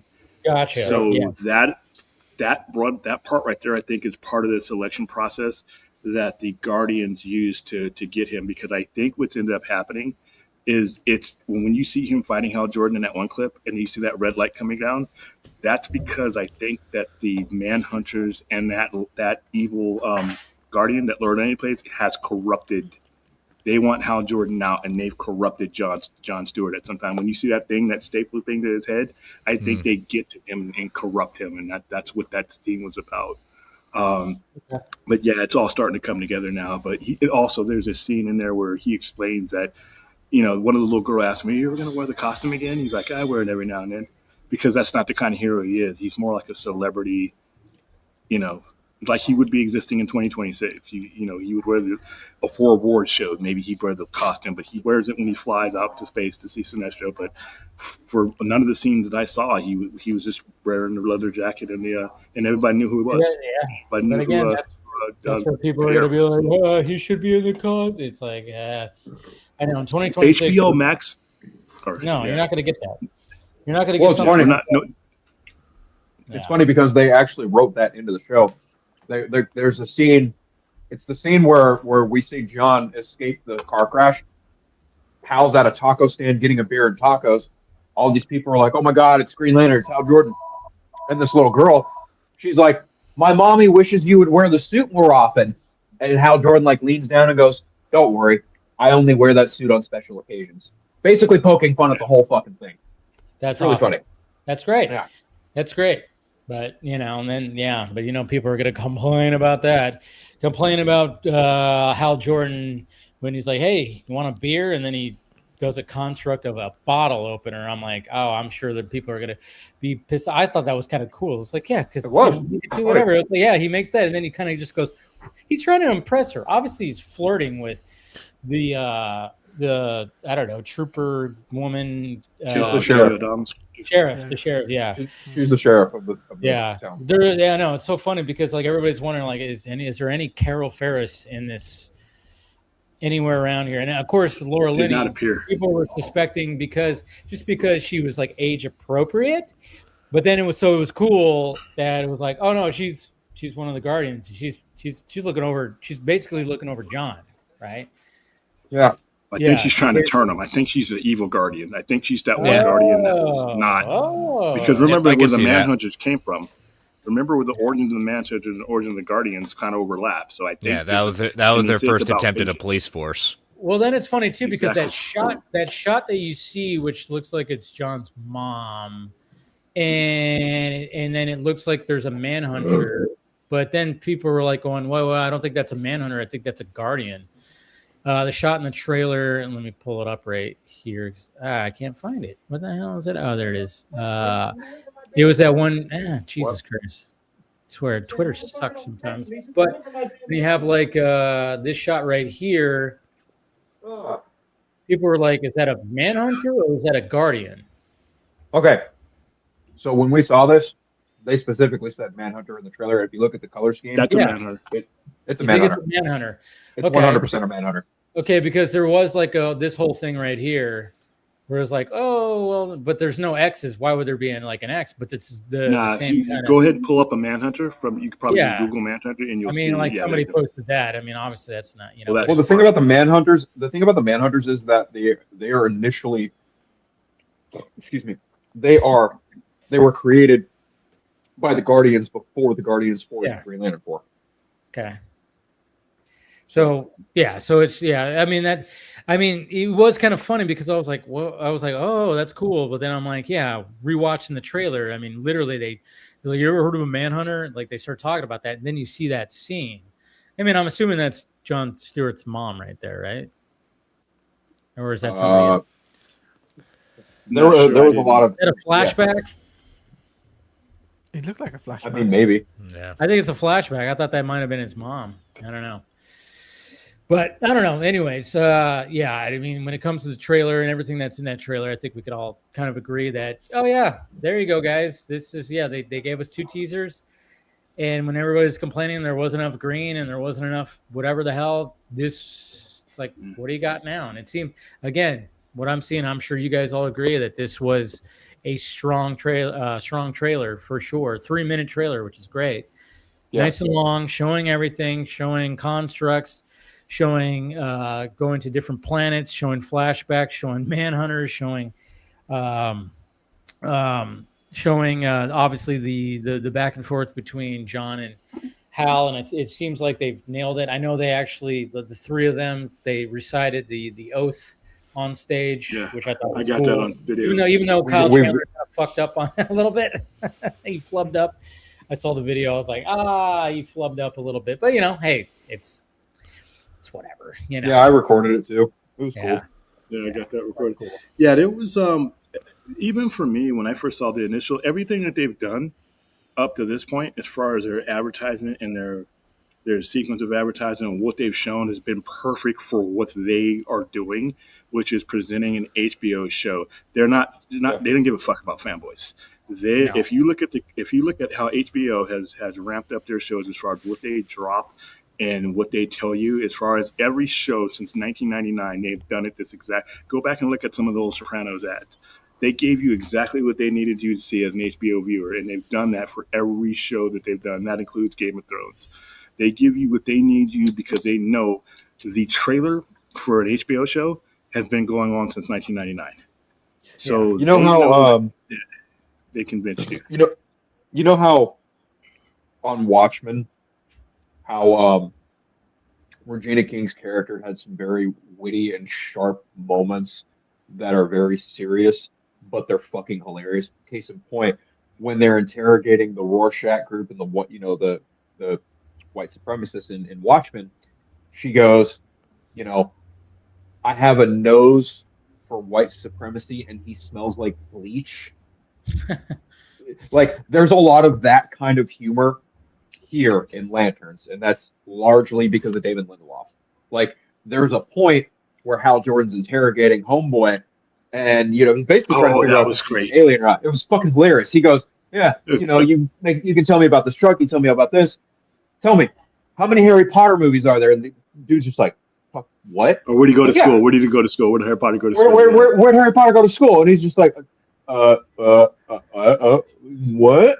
And he's just like, yeah, if you were actually fucking human, you would have known that, or something. Like, he basically says it to fuck with him, but also to, like, get it out of him, the fact, like, yeah, dude, you're not human. You're a fucking alien. The Barack Obama thing had me rolling. The Barack Oh, my Obama God, yeah.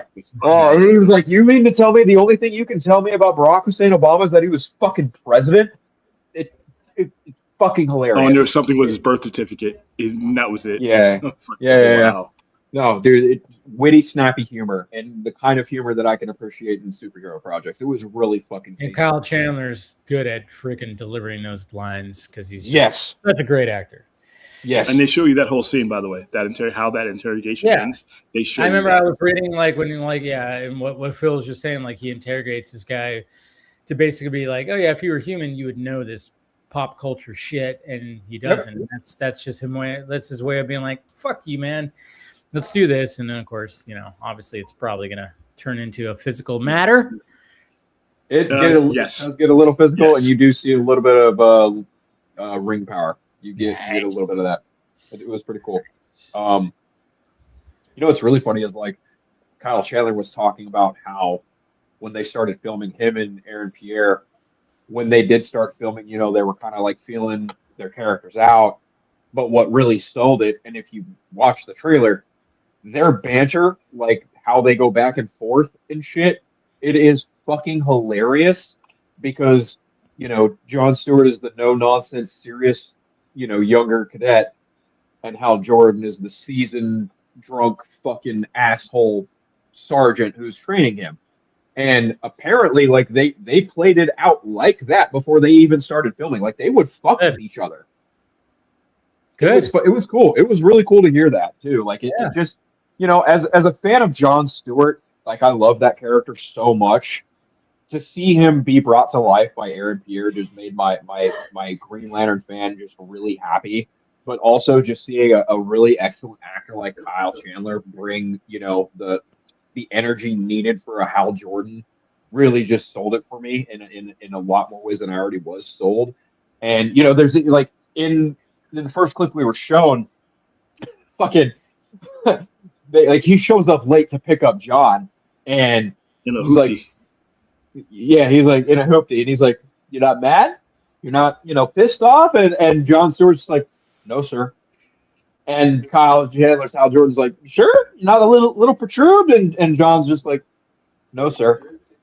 And fucking Hal Jordan goes, "I get the feeling every time you're saying no, sir, you're actually saying fuck you." And just John looks at him and goes, "No, sir." That's funny. I mean, it's so fucking good, dude. The funniest thing about, like, when and You can see when you see my reaction, I just start laughing because like literally the first line from the new trailer is like he splashes water on him, and John Stewart just gets up and goes, "What the fuck?" Like I'm like, yeah, perfect way to start the fucking trailer right there. It's like just an F-bomb and just like, here we go. This is how we're starting this thing. You know, it's just to let people know that this is an R-rated superhero grounded story that you know, you know. Some people might, you know, of course, there's always going to be the moan and groaners out there, but it's like, I get it. 2%ers. The math just doesn't work out. It's not my Green Lantern, but hey, you know, to me, yours is on a Green Lantern. I'll take. Yeah, Green Lantern. John Stewart gets a piece of ass, and the way they approach it is so hilarious, man. Well, yeah. Oh, yeah. In the trailer, the girl at the bar, right? The girl at the bar, yeah. Yeah, we've been here for 48 hours, and you already got a piece of ass. I'm impressed. I'm like, oh, it's hilarious. Yeah, I may have slept with his wife. Garrett Dillahunt's in the show, and he plays like the, you know, Doug Dimmadome. If you're familiar with the Fairly Odd Parents, he basically plays like head honcho of the town, like you know, more or less. And his wife, very open in more ways than one. And and fucking Hal Jordan looks at John. And he goes, "You met his wife?" And John's like, "I may or may not have kind of slept with his wife." And Hal Jordan's just like, "You fucking slept with his wife?" And John just knows that? "Yeah, I totally slept with his wife." And he's like, "We've been here less than 24 hours and you slept with his wife? I'm impressed." It's so fucking funny, dude.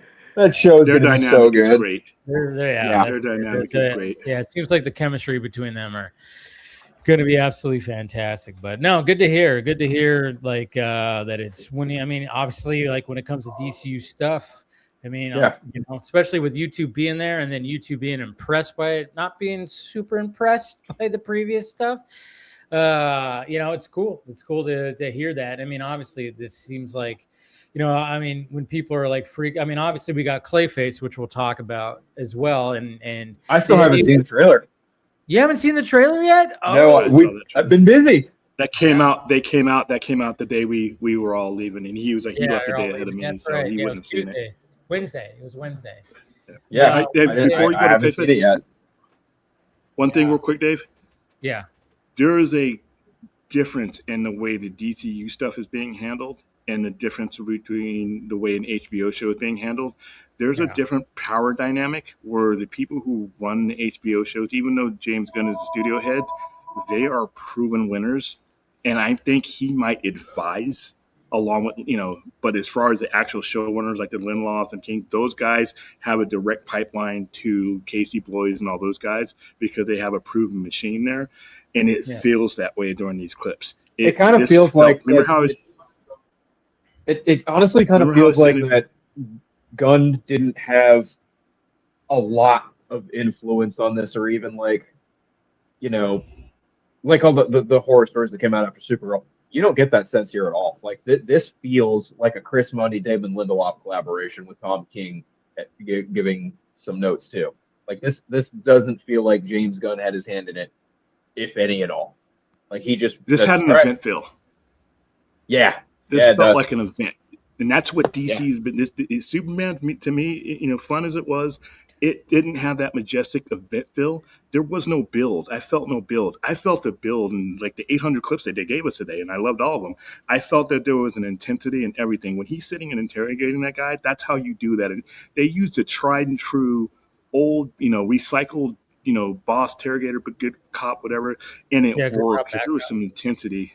Finally, when the guy broke down and started saying what he was, he's like, so okay, what if I was one of these things? I'm about to blow this whole fucking thing up, you know. And then Hal Jordan's just egging him on. Are we going to blow up? Or are we going to? I mean, it was hilarious the way it was done, and you just felt the intensity, you know.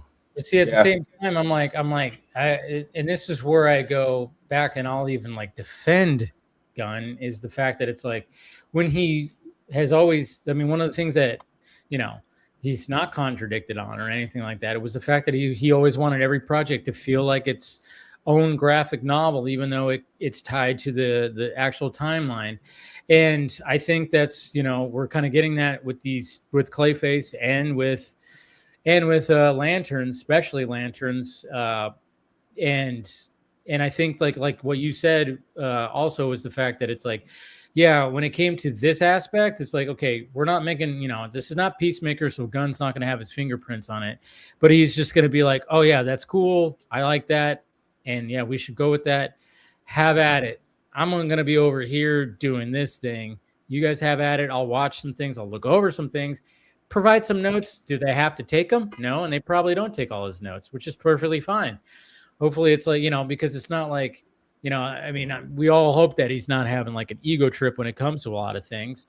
And I think like, I'm hoping that Gunn knew that, all right, these guys, they know what to do. And that's that area of it. So let's just, you guys, I'll provide some notes. Sure. But I'm not going to try to step on any toes because, and it's probably a good thing. And he's probably too busy to even do that. He was probably too busy with like looking over Supergirl and all that mess that happened. And then of course, doing his own thing with Superman and Man of Tomorrow and his stuff. So he probably just was like, he probably didn't even have too much at all. Like when it came to Lanterns, because it was just, he was too busy, and it's probably going to work out for the best, to be honest. Well, the thing is like when they showed off everything, started with a fucking video from him. He was like, "Hey guys, sorry I can't be there. I'm making Man of Tomorrow." Yeah. So, yeah. Yeah. Which is good. It's like, Man of Tomorrow should have been there still. Anyway. I almost forgot, Phil. Did he disappear? No. What preceded Lanterns, that Lantern presentation washed that shit out of my mind. Because they put some shit on before that was like, what in the mother? Oh my God. Are we doing here? So, the panel before Lanterns was Vampire Lestat. And we got a full-blown treatment to the one-night-only Lestat concert that they had in New York. And my God, I have never been so mortified in my whole life by that was what I was looking for. There you go. Like ask William. I was just sitting there just completely fucking dumbfounded at what I was watching. Like I could not believe it. I was just like, it lasted forever. It wouldn't stop. For a goddamn for a goddamn tie-in for fucking, what is it, the Interview with the Vampire, like that show. Yeah. And now like, they've kind of spun it off. Not really spun it off, but they kind of changed things from, the Interview with the Vampire to now it's the Vampire Lestat. And then at the end of it, they announced that season 4 is going to be Queen of the Damned. I'm like, I have no fucking idea what any of this shit is. You took me out of it with that presentation. Well, I know that's part of the books. I saw that too. I started watching season 1 , so that's how. What do you think, Chris? Because I know like Queen of the Damned was Aaliyah. There was a movie with Aaliyah that came out in like the early 2000s, and I remember that was supposed to be. Oh yeah, that's supposed to be the same vampire universe as Interview with the Vampire. I was like, oh okay, cool. I didn't watch that movie. I watched Interview with the Vampire with Cruz and Pitt. Seen that, but I'd have no real interest to watch the show, and I know they turned him into like a rock star or whatever. So with that, and it's like, oh my God, how are you? The clips I've seen, I'm like, what the fuck did they turn this into? It's a big what the fuck. It was the biggest what the fuck I've ever seen. I'm texting him. I'm sitting right next to him, texting him. I'm telling him, dude, this is awful. Yeah. Yeah. What were we gonna say, Chris? You started watching. I started watching season 1 because our buddy Travis Snell has been a big promoter of it. So you know what? I enjoyed the movie. So I said, you know what? Let me give it a shot. I like vampires and vampire stories. Let me give this a shot. And I've enjoyed it. I think I got like 10 minutes left in the season finale of season 1. It's got some of the beats from the movie, aka also from the book, but I like how it spreads out the lore a little bit more. So certain things are a little bit more explained. So, I'm definitely going to give it through, what's come out. I know they just wrapped season 3. So they've got me through it. I mean, it's on the first 2 seasons are on Netflix, and I can get season 3 somewhere. So I can't really say I'm shocked that Travis Snell likes that show. I'll say I'm not shocked by that in the slightest, because his tastes are weird, to say the least. Oh, then my tastes are weird too. So no, but keep not in mind, quite. The majority of the people in Hall H loved it. I was in the minority because they were cheering. Also true, yeah. That's but again, point. Fair point. Everyone's got things they like, things that aren't their tempo. Doesn't make anyone any different. Dude, So. I was on a high. We went from this awesome Blade Runner 2099 thing, which it felt like a fucking rap sheet to me. Oh yeah. And then we rolled into this thing, and it took all my wind out of my sails. I'm like, what are we doing? And it wouldn't end. That's the thing. It would have been okay. A couple minutes of singing and dancing. This thing went like the whole fucking album. Like, what's this, track 8? And I'm like, what is this?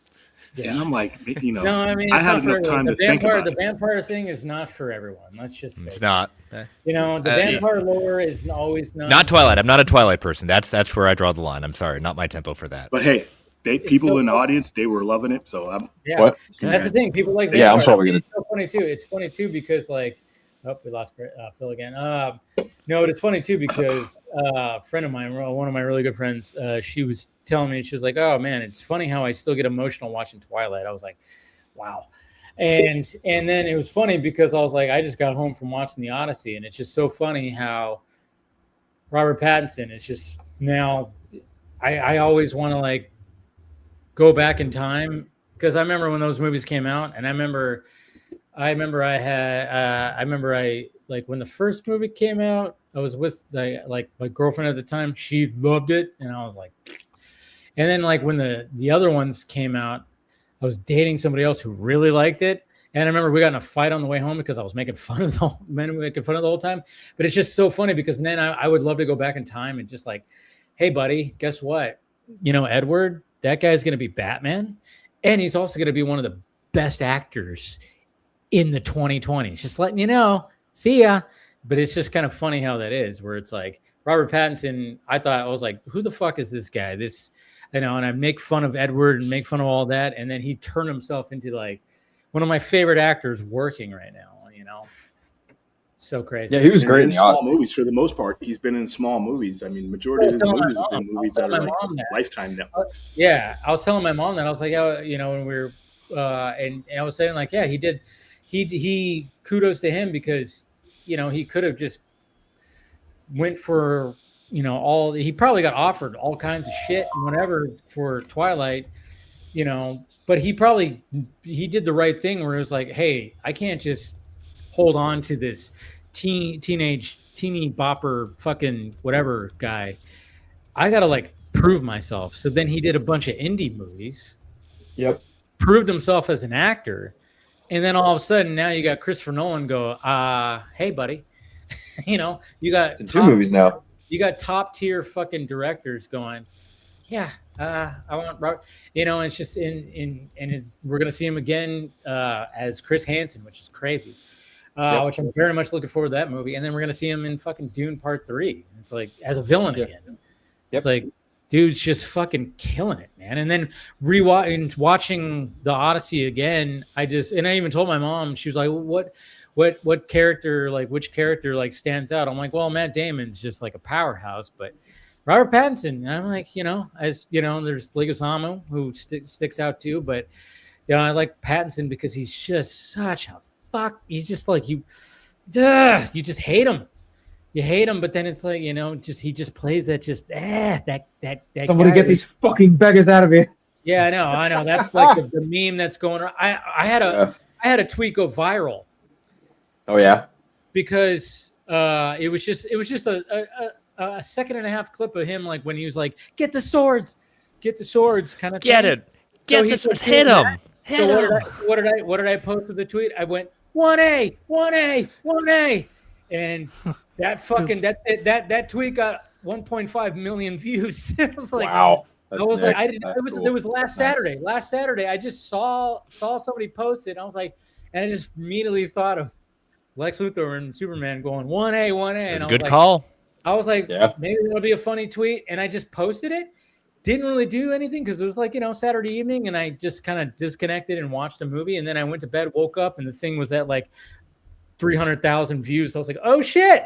I was like, well, that's just that but I mean, I know if I could, but at the same time, it was just like, but that's how, it's just kind of funny, and that's what's cool about pop culture is like the reason why that tweet blew up is because people know the Superman lore, regardless of how you feel about it. It's like pop culture can just kind of just, you could, and people like when they're responding to it, they're like, that's how I felt when I felt his character was. He was like this insecure Lex Luthor, and I'm like, that's what Luthor was in Superman.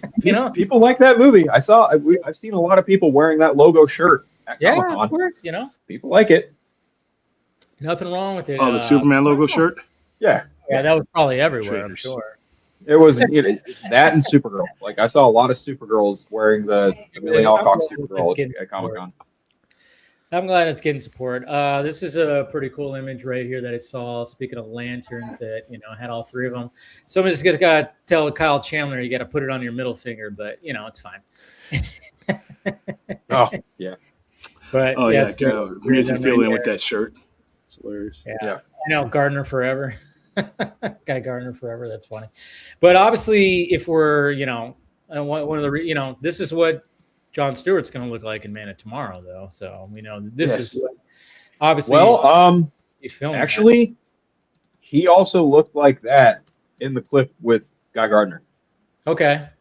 He has the mustache and the goatee. He had that in one. See, that's what I'm kind of curious about, like how much how jumping around, because we know there's two different timelines. Yeah, 10 years between 2016 and 2026. So I imagine like when he's clean shaven, that's more of him younger, because that makes him look like probably a younger version of him. Yeah, because anytime you want to make somebody look older, just add facial hair, kind of thing. Yeah. At some point, they add more than one Green Lantern, just like in the comics. There's only supposed to be one per sector, but at some point, just like in the comics, Earth becomes the nexus of all kinds of stuff, and it's more than one Green Lantern can handle. So that's why you end up with Guy Gardner and other Green Lanterns.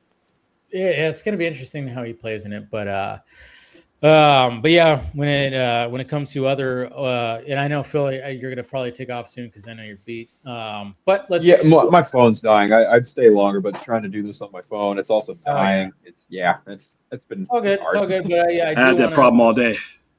Yeah, but going back to the first trailer that was released this week, which was Avengers Doomsday. I mean, obviously. Oh man. Yeah. That's it's all one of over those, this city, by the way. Oh! Of course, it's got to be. I mean, tomorrow is going to be interesting. I'm gonna stream tomorrow. I'm gonna do a Saturday vodka stream. So, and that's gonna be, I think, at 5:30 our time. Yeah, 5:30 Pacific. Yeah, y'all didn't hear this from me, but apparently Sadie Sink and Denzel Washington are in San Diego. That's all I'll say about that. Denzel is there? Are they gonna freaking bring out Denzel? Denzel. It's Denzel. Denzel Washington. Denzel. Yeah. And I guess he's the new Blade. He's gonna be the new. I don't know about that. He's gonna be just kidding.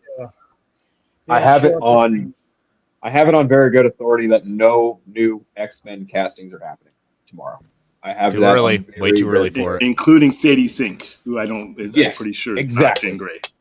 Because even as I was walking with a friend down past to the Hall H line, and him and I were talking about how it's way too early for the X-Men to be cast like the new X-Men, and some other guy was like, "Oh, but I heard the rumor that," and I looked at him, I was like, "No, dude, that movie isn't happening until after Secret Wars. They're not casting for it right now." And he was like, "Oh yeah, but they could," and I was like, "Listen, I have it on authority that no new X-Men are coming on that stage on Saturday." And he was like, "That'd be dumb. That'd be dumb." You only got an hour. He was like, "Oh, well, I heard from this," and I was like, "From who? Who?" My brother's cousin's former roommate. I was like, "That's a rumored bunch of bullshit, bro." And I was walking with my buddy, and he looked at me and he started laughing. I was like, "I will out-nerd the fuck out of you. Do not try me." See, that's the thing that's so crazy about it. It's like, okay, it's like I could understand maybe I'm teasing something, but at the same time, it's like, why even start next year or even the year after? That's when you're going to start doing the X-Men thing. Right. No, I think because that bandwidth right now is for these two Avengers movies. So it's interesting because the display that Marvel has right now on the exhibit floor, they have the Cyclops costume, the Sue Storm costume, the Thor costume, the Gambit costume, the Yelena costume, and the t-shirt pants costume. They've also got Anthony Mackie's Captain America, and then they've got yesterday it was a green shade costume for a Latverian sorceress. Today it was purple. So Doom has two different. Doom has a couple different. So, what I think is going to happen is, why would they not show off Doctor Doom's costume? Probably because they want Robert Downey Jr. to come out in it on Saturday. That's a guess. That would be pretty smart. That would be pretty crazy. Educated wish, if it were. Sure, something like that. I think that's still not going to make me change my decision not to be there. I think you're honest. You should. Yeah, you should stick with your plan. I'm not doing it either. I'm not wasting any time tomorrow. I'm gonna walk the floor. I've got the Nightfall panel to hit tomorrow, as well as we got the DC panel. We got absolute. Yeah, that's the main one for me tomorrow. Yeah, we're hitting that, and I'm gonna try and meet up with Ernie Altbacher again because I've been hanging out with him all weekend too. Shit. Damn it! I'm supposed to meet with him today. Yeah. Sorry, Ernie. I talked to Dave about that too, but yeah, I've been hanging out with Ernie quite a bit this weekend, so that's been cool.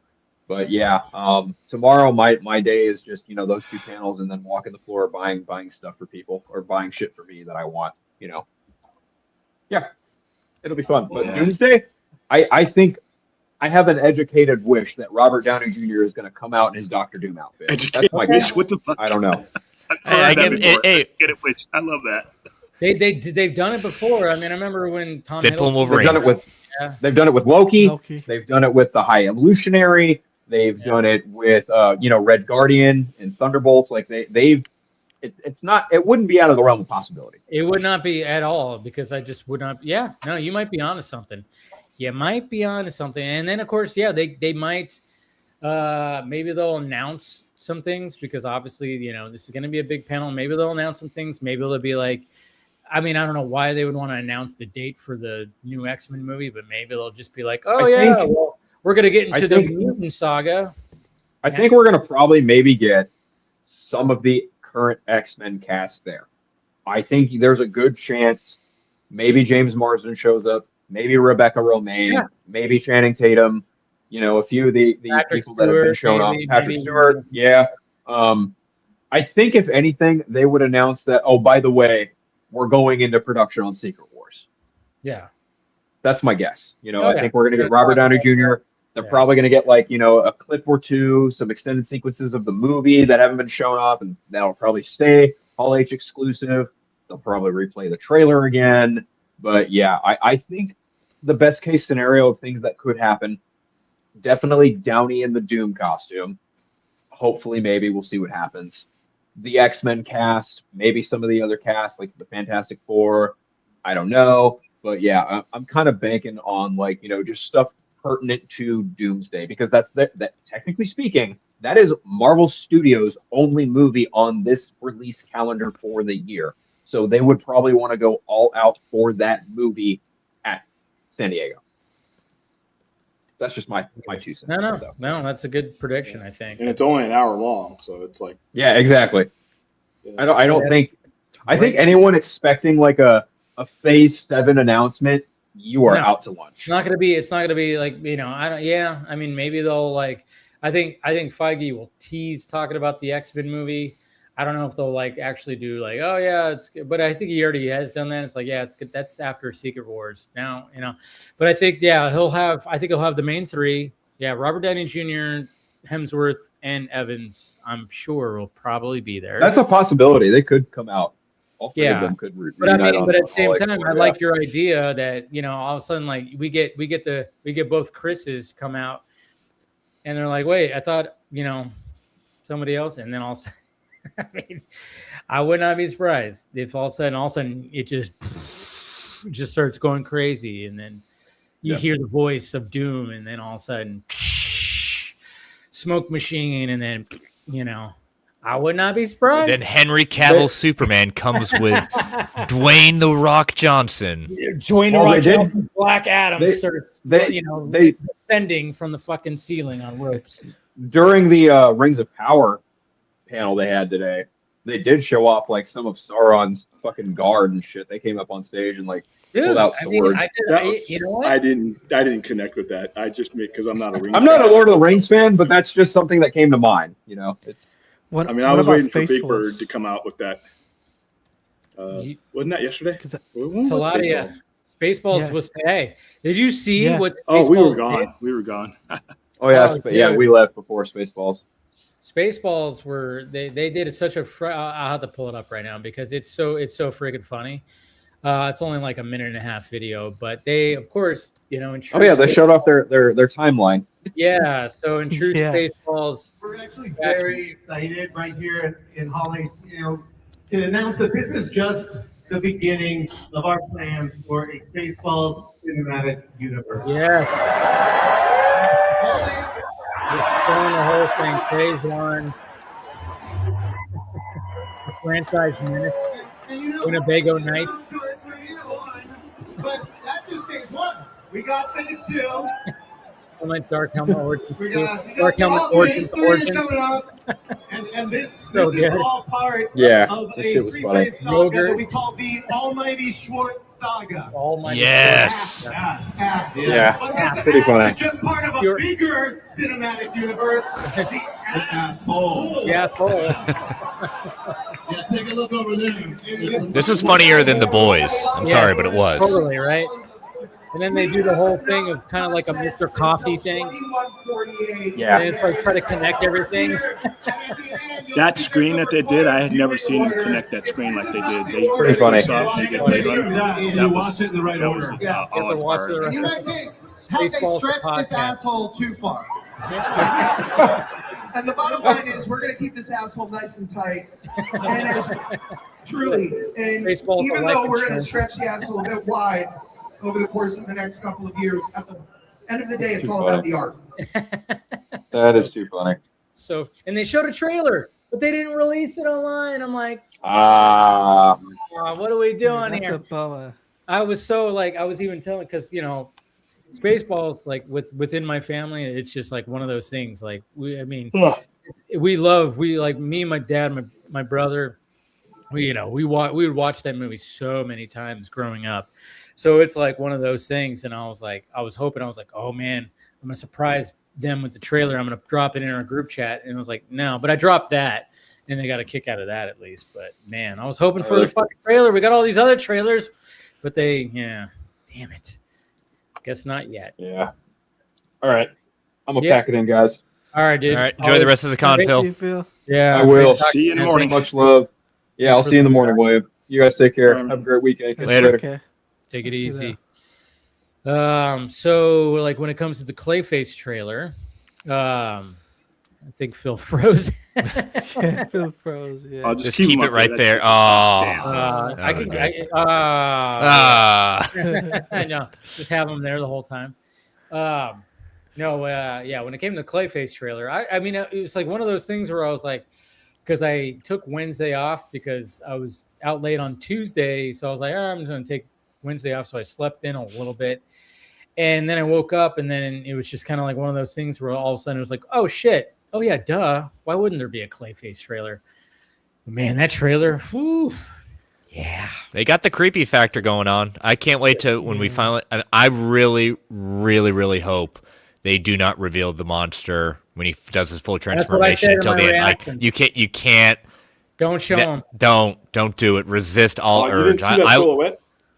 I mean, the silhouette's fine. Do the silhouette. I don't want to see the thing until. Don't show him. Yeah, don't show me on. Toys. That toys that way. I know, but I'm just saying. that. Toys are one thing. I want to see it live action. Please resist all urges on the trailer to do it. I know you got to sell it to GA, so you're gonna do it. Fine, but I don't want to see it. There's two things about this: good and bad. Good, it looks like a great horror movie. It looks like it's just a great horror movie. But as far as, like I was saying before, as the DC machine as a whole, I don't think there's any momentum from this movie on back onto the genre where they actually need the momentum. We still got a year for that. Yeah, you're right. And I think the other thing I kind of got a little. I wish it wasn't true, even though he said it in the beginning, but then now confirming that. Yes, this is the Matt Hagen. This is the Clayface that we saw in Creature Commandos. Well, darn, we already know what happens to him. great. Oh yeah, You know? He didn't die. He didn't die. So. No, he didn't die, but No, it he was didn't just die. like, we don't have to do that. There are many other versions of Clayface. This could have just been another one of the Mud Pack at that point, you know? The Mud Pack. That's right. Yeah, But I will say, I said this last year that this film's going to be a dark horse and maybe potentially win an award for something. I don't know what, but it has. No, it's not winning shit. I told you guys. Probably won't Listen, win anything. every time you guys think about these award seasons, it's going to the sand. It's going to the dunes. These voters are they are fickle. Going to Denny. No, Denny. No, not the Odyssey. I said Denny. Denny. They gave Denny Villeneuve. This is his year because of the strikes and what happened to Dune Part 2. And they've already given. They look at it this way. We got one for Nolan. We got one for everybody else. It's a Return of the King situation.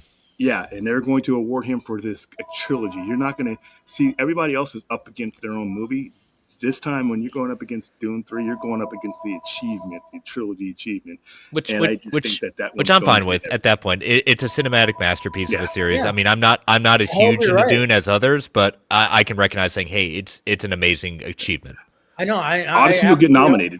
I hope you're right. I hope you're right that it is Diddy's like time, but I just know that. But what I love the fact that it's going to be him. It's going to be him and Nolan that are going to be. Like when you see like what Nolan achieved with the Odyssey, and then we're going to see what Denny is achieving with Dune. I mean, again. I mean, if we want to go back to watching the Avengers Doomsday trailer, okay. As much as I'm like, yeah. Doomsday, even though it was anticlimactic because I knew things leaked out where it was like, oh, gee, who said, hey, buddy? Who's holding up his hand when Thor's holding up the hammer? Gee, I wonder who's going to fucking receive the hammer. So it's not one of those, oh, my God. I'm not going to act like Soups, and be like, what? Let's go. I mean, obviously, I'm like, oh, we know who the fuck that is. But when I watch that trailer and I just go, okay, yeah, I'm there. Don't worry. But then I look at it and I look at the Dune trailer and I'm going, Jesus Christ. I mean, it's night and day. I'm taking the whole day off. I'm taking the whole day off. Huh? I'm taking the whole day off because I may do because we're already going to rent. We're going to rent the theater for Doomsday or for Doomsday. What I might see if I can work a deal with them. To first half of it, we pick one movie, and then you stay in the theater for the second half of the movie. So I rent out the theater for like 8 hours. Good. And just do the whole Maybe thing. I'll make another just have them cosplay the shit. Yeah, cosplay because for Spider-Man, we got cosplayers showing up. They got their dogs dressed up as Spider-Man next week, so it's fun when we get to do that. But for this is an all-day event. Take the day off. It's Christmas holiday. Take the day off. This is like 6 hours of movie right here. I mean, probably 5.5. Top tier movie. Yeah. Top tier because Barbenheimer. It's like I want to see. I don't know what's going to happen in December, obviously, because who knows? Maybe I can get something early when it comes to something. I'm seeing both, and then it sucks because then I'm like, when it comes to I almost want to get Avengers out of the way before I see Dune. I don't know. I already talked about that before, but I don't think that's a bad thing. I don't think it's knocking anything. It's just it's your preference. You're saving your entree for last, and then for you that's Dune. Or I want to see Dune early and just take that in and be like, oh, look at that. That absorb was it. fucking Ooh, and then feel it. And then. Because opening night for Avengers Doomsday, that's going to be a party, Yeah, that's fair. So like so it's either like I want to see Dune early and hopefully maybe I can get something like that and just kind of take it in, and it's not going to be a circus, and I could just be like see it on that week on a Monday or a Tuesday or something like that. We're going to screen it. Warner Brothers is going to do a screening for it. We're going to do our thing later on, but I'm sure there's going to be advanced screening. So I'm hoping I could see it early, so then I could just see it with an early crowd where it's not going to be a madhouse.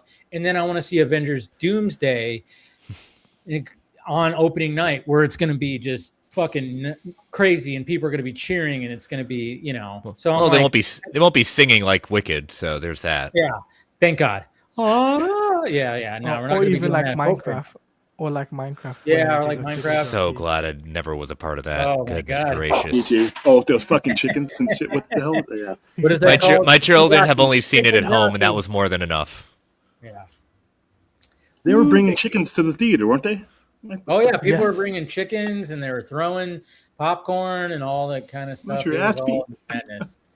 It's just crazy. It's just crazy. But no, I mean, at first I was like, yeah, I just want to get Avengers out of the way and then watch Dune. But I'm like, now I'm hoping I can see Dune early, and I want to see it again and bring like my dad and everybody who wants to see it. But at the same time, I'm like, I want to see Avengers Doomsday opening night because you get that electric feel that we haven't felt since Spider-Man No Way Home. You know, where it's like you want to go on opening night. But for those are event movies. Dune is not going to be that. Nobody's going to be like, you know, when certain things happen. It's for a higher brow crowd. Yeah, it's a more sophisticated crowd. It's a more sophisticated crowd. But again, when I watch the Avengers Doomsday trailer, as much as I'm like, okay, cool. I'm there. I felt like it was, you know, the hype. I didn't feel like what I felt with Infinity War and the other trailers.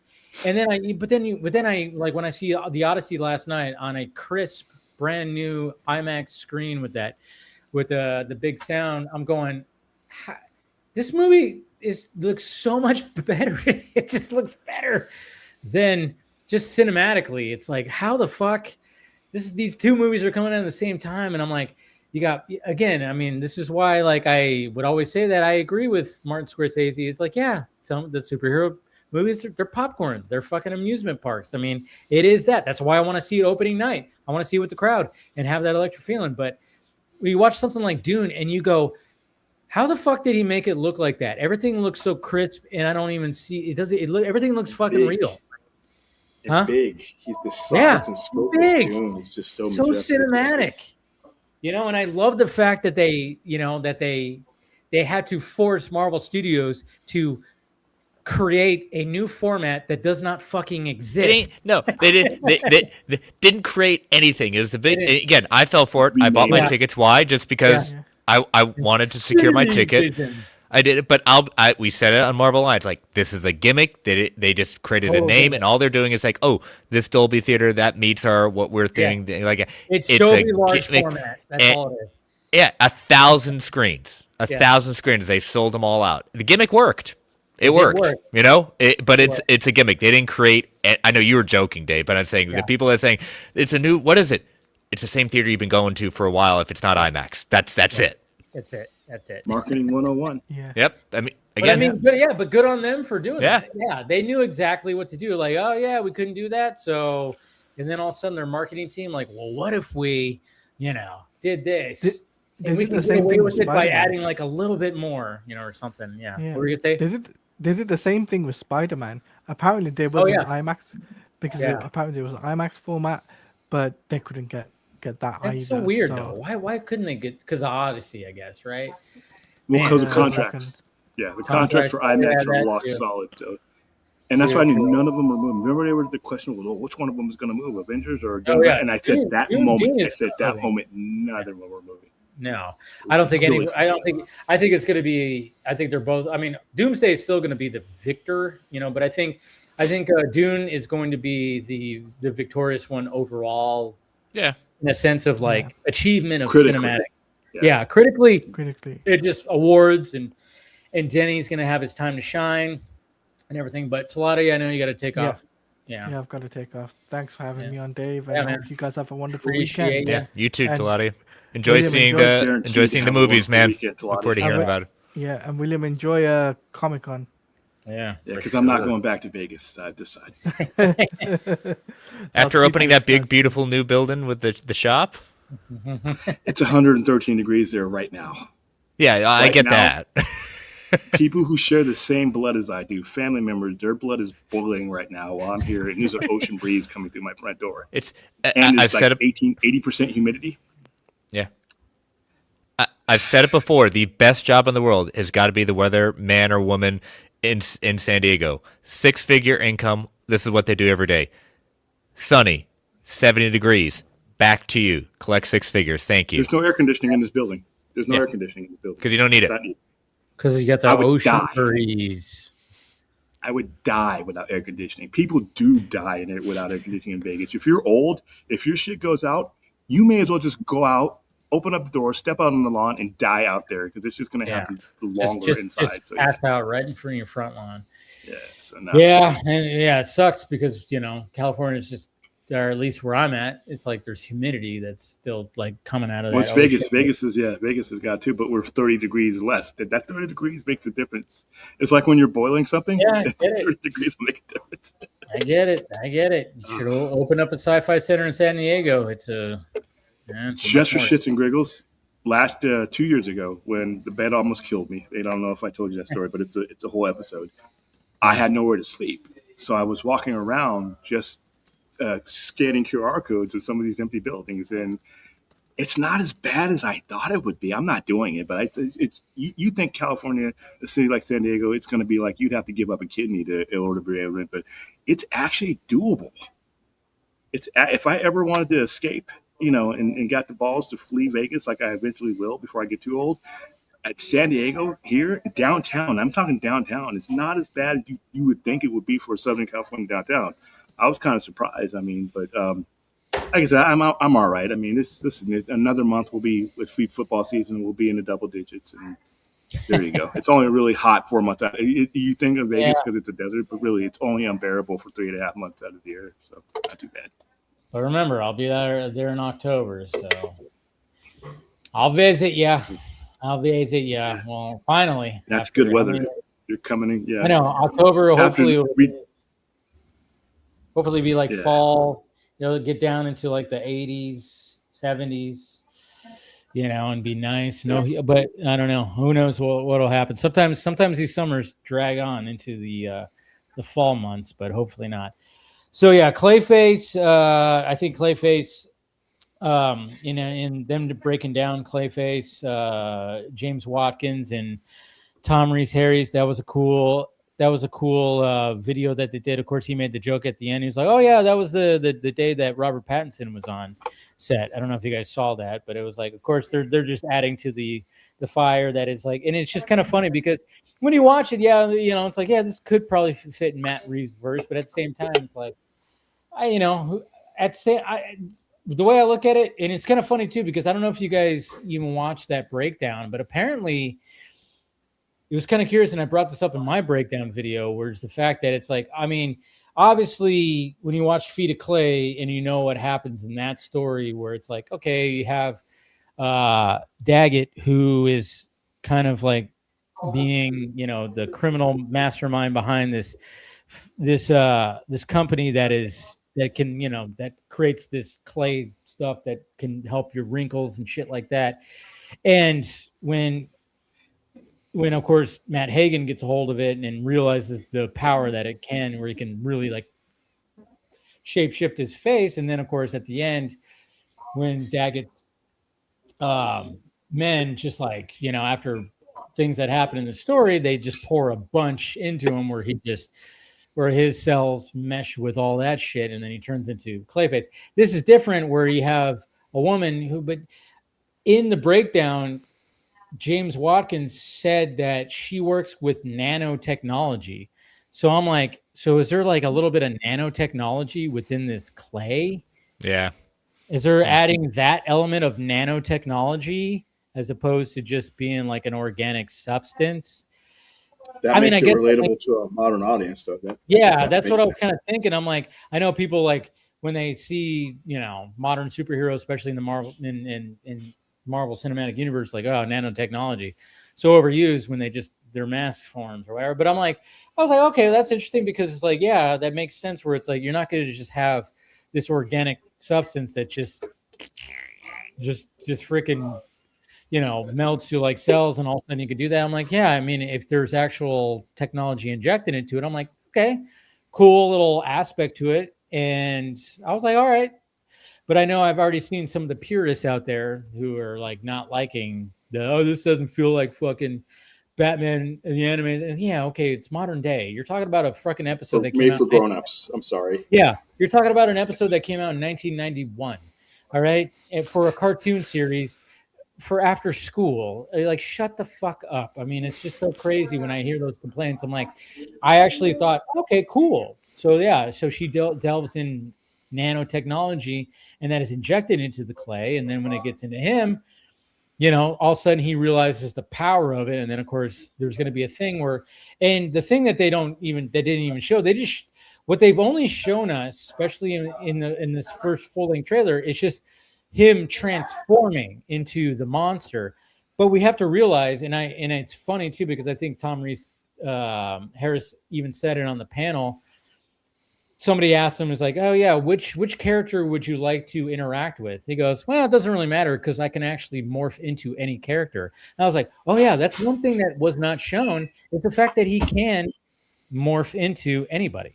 You know, that's part of Clayface. And that's what Matt Hagen does even in Feet of Clay. It's like, yeah, we haven't seen him morph into another character. How is he going to do that?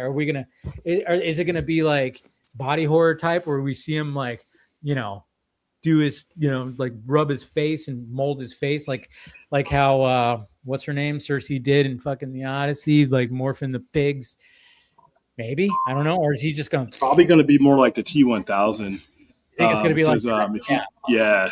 And also, Absolute Clayface is coming out, and they actually have him on the covers morphed into Batman.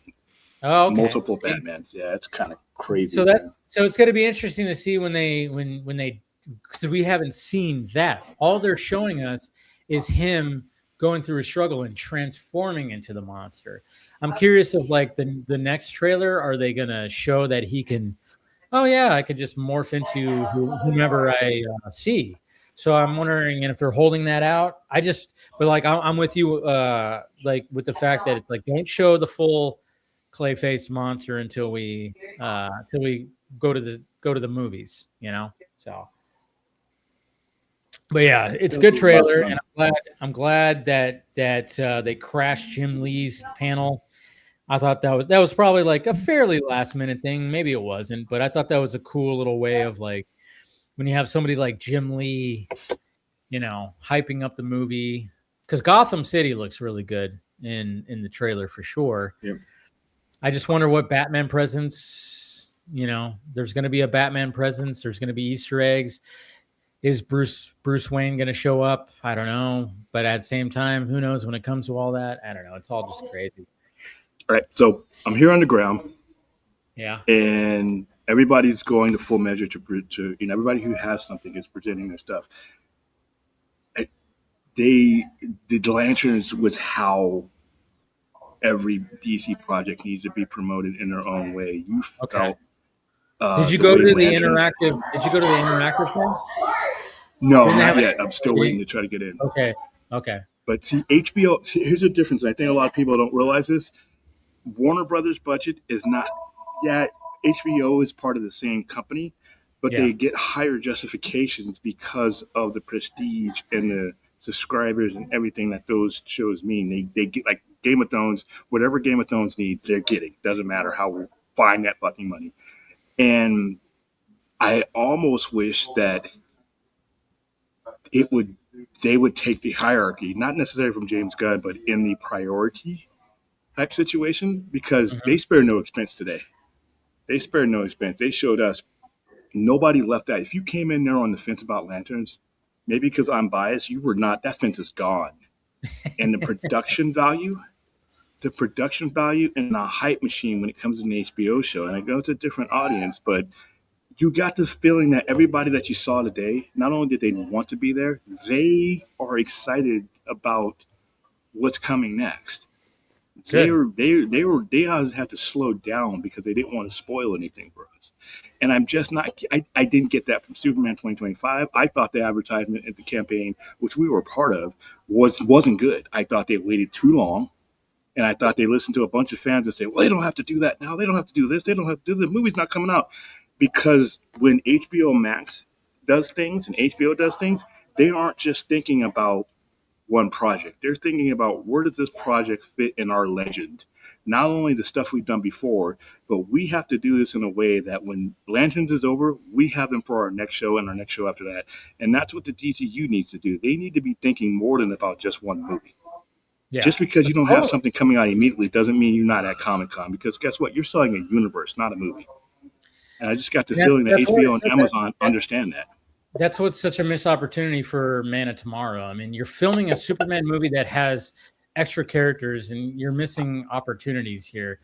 But again, it's like, could we blame James Gunn and Peter Safran? Yeah, but could we also blame the higher ups, because maybe they're like, no, we're not going to spend that money. We're not going to spend that money, which is stupid. Absolutely stupid, because it's like, if you're having a movie that is not technically a Superman sequel, which is what James Gunn has said, and it's like, okay, so it's essentially just a DC universe kind of almost Justice League. If you're gonna, so why would you not want to have a Hall H thing where it's like, hey, guess what? Here's our Wonder Woman. Here's our, you could have had an opportunity, like with certain characters. We talked about this already, which just. Yeah, it just seems like you missed an opportunity. And it seems like when it came, like you said, you were at the Lanterns panel, and that was perfect for anybody who had any doubts for Lanterns. It's like they were like, they brought the goods. You have the cast. Yeah, Nathan Fillion crashing the fucking, the panel, wearing that was hilarious. And I'm not a big Nathan Fillion. I'm not a big Guy Gardner fan, but that was really cool. That made it special. That's what Hall H is for. It's for theatrics. Spectacle. Yeah, it's for spectacle, and it's like it gets the clicks, gets the views, saying, "Oh, I didn't know there was a Lantern show. Oh, let me talk about this." When you have like a movie where you're gonna have Superman and Lex Luthor team up to fight Brainiac, and you're gonna have all these other characters that show up. Why not just fucking start going, and here we go, and here we go, and James Gunn, you better believe that he probably wanted it. That's why I think it was more of a higher up situation, because I wouldn't be surprised if James Gunn probably would have loved, because he's got an ego. He probably would have loved to been on stage to introduce and talk, and then bring surprises and do the whole fucking thing. I wouldn't be surprised. That's why I think it was more of a higher up situation. It was a fucking Warner Brothers with the whole acquisition and shit like that. They just were like, we can't spend the money and blah, blah, blah. Which didn't get out of the game, Yeah. And I think I think Zaslav doesn't give a shit, because he's already made his money. He's cashing out his stocks. He's like, I flipped this. David Ellison's going, well, fuck, I don't know what, and he doesn't have charge when it comes to this. So I honestly think if there wasn't a merger thing that was happening, I would think that they would have had a Man of Tomorrow panel. I would think, I don't know. To me, it just seems like James Gunn would want to do something, but I think with everything that's happening with Warner Brothers, it fucked over DC Studios, in my opinion. I don't know. Can you do me a favor and bring up Glimmer Eric Smith, that bottom one? Which one? Oh, the Glimmer Eric Smith. Okay. All right. I'm going to read this, and I'm going to stay professional here. The Fantastic Four cast was at Comic-Con. Then the movie came out, and I'm just going, this is exactly what I mean. Nothing personal, Eric. This is exactly what I mean. Fantastic Four is part of an entire universe being sold. When they spent the money to bring those people out there, they weren't thinking, for every penny I spend, am I going to make two back? They were investing in what we are about to go through now with Doomsday, Secret Wars, and everything else. That was an investment in the universe. We got to stop thinking about the one movie thing. We're selling a universe here. And when it comes to Fantastic Four wasn't a developed A-lister like the previous people that we've been dealing with from 2008 all the way up to that point. But they knew, Marvel knows, that once they get Fantastic Four into the zeitgeist, that they will be every bit the A-lister that everything else that's being done. But this small-minded, and this is what DC has been guilty of up to this point. They're looking at an investment in a singular movie. That you in DCU is the universe. So if you're not in it to sell the universe, get the fuck out. If you are not going to make the investment into the universe, it's like being in business. How are you going to run a lemonade stand if you don't want to go out and buy the lemons? Exactly. It just can't do it. So yeah.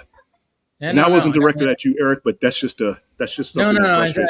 I know exactly what you're bringing up a point when it comes to a lot of the stuff, and it's just I don't know. It's just they just kind of fucked up. They fucked up. I think they fucked up on that. I mean, good on them for the Lantern stuff, and it seems like Lanterns is and the rumor has it, I don't know if they confirmed it on the panel, but the first episode's 90 minutes. that's what's Yeah, out there. I mean, I don't know if the you first know, episode's literally like a fucking movie runtime.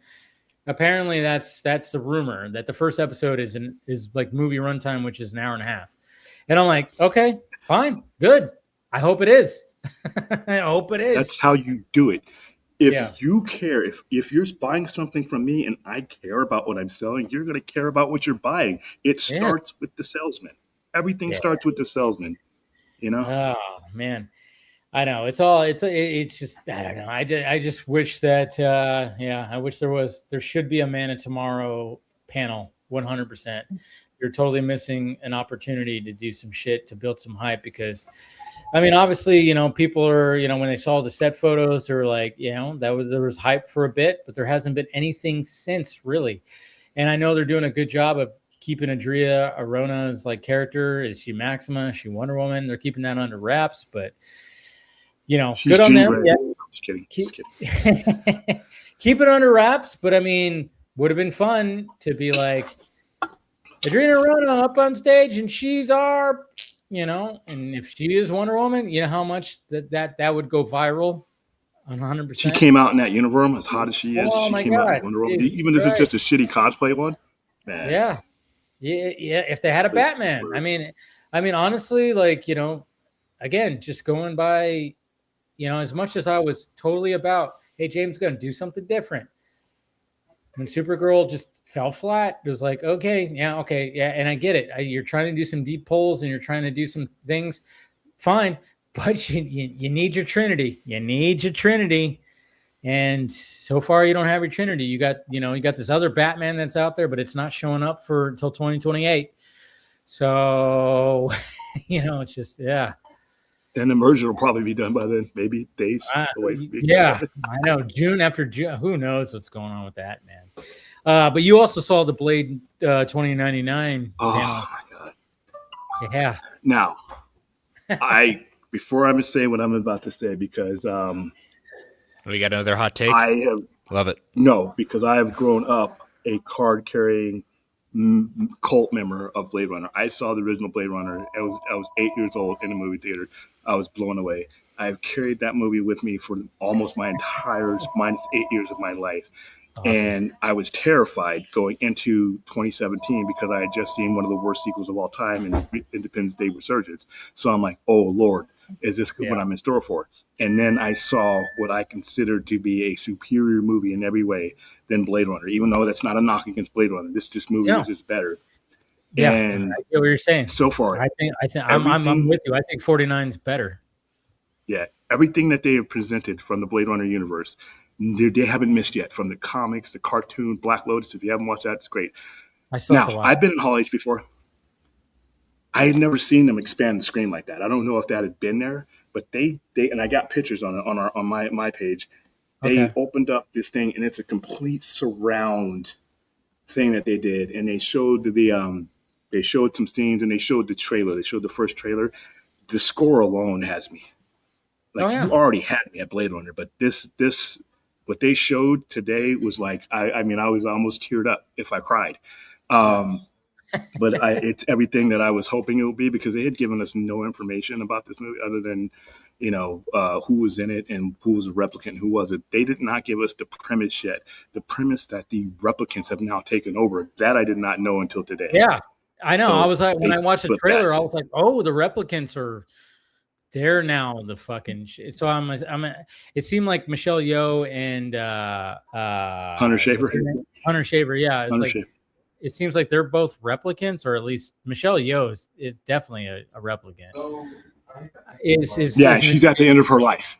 She knows how many days she has left, and that's the real thing about this. And then Hunter Schafer is not a replicant but since humans are basically ghettofied, no, she is pretending to be one, because if you're a human, you're treated like shit in this world. Gotcha. So it's a flip. That's cool.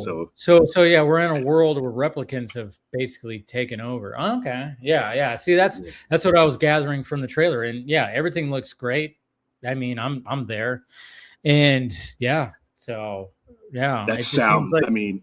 Yeah, the thing that's been great about the Blade Runner, I mean, it's so funny too, because it's like it's funny how like there was such a gap between sequels. It's And then 35 years. when Denny finally did it, I mean, I remember going opening night to watch it. And then I remember I rewatched the original one, and yeah, he capitalized. He just that world, this dystopian type of future, and everything that's. I mean, I want to watch the fucking movie again just talking about it right now. He really captured it. And it sucks because he said in interviews that he was heartbroken that it bombed. Like nobody, like it didn't make the money. And he said like he felt like he failed the franchise that he loved so much. And it's like, no, you didn't. You didn't. It's just there wasn't an audience 35 years later. Yeah.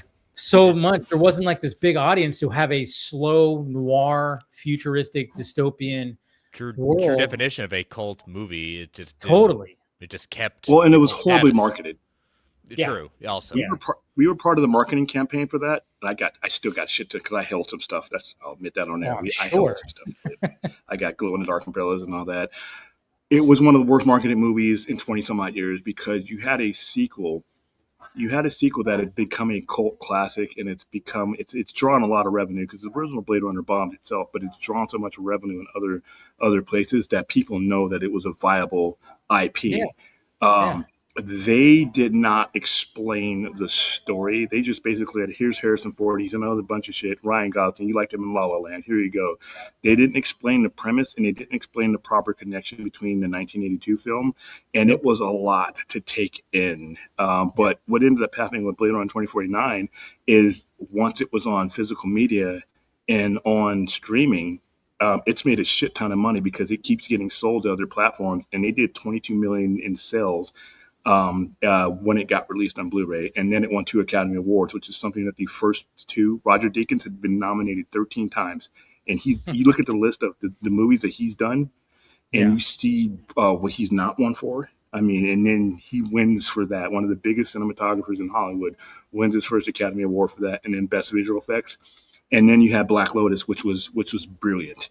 And then you have the Titan comics, which is brilliant. So everything that this universe has given me has been top notch. And now I got bottomless pockets Amazon sparing no expense. You see these things that they showed today. Those shots look so fucking good, man. Oh my God. Those like just city shots where it's like where you could tell like it's like, okay, this we're jumping up another 50 years, you know. So it's like, yeah, technology is gonna improve. So you see some fucking some crazy weird shit, and it's I'm like, beautiful. And like I said, if you look at my Twitter, I tried to show you guys. All this 360. That was I was blown away from that. It takes a lot to impress me because I've seen Blade Runner, but they really met. They really meant for you to be able to watch this as a brand new person. Everything that they gave us today, I could take a brand new person, I could sit them in front of this without them knowing the Blade Runner lore. And they would instantly go back. They would be compelled to go back and watch the 2 previous movies. But they would not be lost. The way they explained it, you would not be lost coming in today. And that's something that the Blade Runner franchise, is as great as it's been, has not done a good job of doing before. Before, with everything else previous to that, you pretty much had to know the lore. This is a simple premise. There was an oppressed people, and there was a war. They flipped the script. Now these other people are being treated like shit. Now, if you want to go back and watch Blade Runner lore, you should. Yes. You should. I still got people who haven't seen Godfather yet. And I'm like, or Star Wars. And I'm like, how are you on planet Earth? But I can understand Blade Runner because it's highbrow. So Blade Runner is different because but when people don't see it's very interesting. No, but when I watched the trailer and saw the little things in the panel, I mean, I'm like, all right, I'm in. I'm totally in. I mean, it is going to get a theatrical release, right? I mean, it has to. There's no way it shouldn't. Right? No, I don't. I don't know of one. That doesn't mean there isn't one. And to be honest with you, if I'm Amazon, no, don't do that. You got a gem in that. If you have something that somebody wants, I want you to come. That would be like me selling you a comic, but go pick it up at Walmart. No, I want you to come to me. I want you to come to my house and look at my shit. And in Amazon's case, that's where they make their money. That's where they make their money, is getting you to buy pots, pans, shoes, drawers, all that stuff, because you're on their site watching it. So if I'm Amazon, now as a fan, I would love to see this in the biggest format ever. But as a retailer, fuck no. You come to me to see it. But that being said, if they do it, dude, if they put it out like a preview or limited engagement, I'm there. Yeah, I mean, I want to see it on a big screen. I mean, just those visuals. I want to hear the sound, dude. Just that score. It's like, if that's what you're giving me in a trailer, can you imagine what the whole thing is about? Who's doing the score? Does anybody like? I don't know. I had a chance to look it up. It was Hans Zimmer who did 49, right? Was it Hans Zimmer? It was Hans Zimmer who did 49 and Vangelis who did the original one. And with each Blade Runner score, it only changes enough to go forward. Like with Hans Zimmer has his own style, but he took what Vangelis did and he basically put jet engines on it. Because when you're listening to, there's a track on Blade Runner 2049 called Seawall. I had to pee so bad after that movie. I could have literally pissed into the ground and burned it. I stayed until the final credits because they played the overture and they had it blasting. And it was like a fucking religious moment. I just stood there and soaked it in. And what Hans Zimmer did in that one is he escalated it. So it starts out low and then it climbs. So in every moment in Blade Runner where he wanted you to feel the intensity, he brings it up. And in Dolby, wherever I was at, it was loud to the point where it was like shaking your brain. It was so beautiful. I don't know. I mean, I think, and that's what Hans Zimmer does. And I think Ludwig, I don't remember his last name, but Ludwig. Yeah. Who's, obviously did, who did Odyssey. I mean, even just like when I watched Odyssey, I mean, that's the thing is like, that's another thing that's going to be a battle for award season is the scores. Like who's going to do it?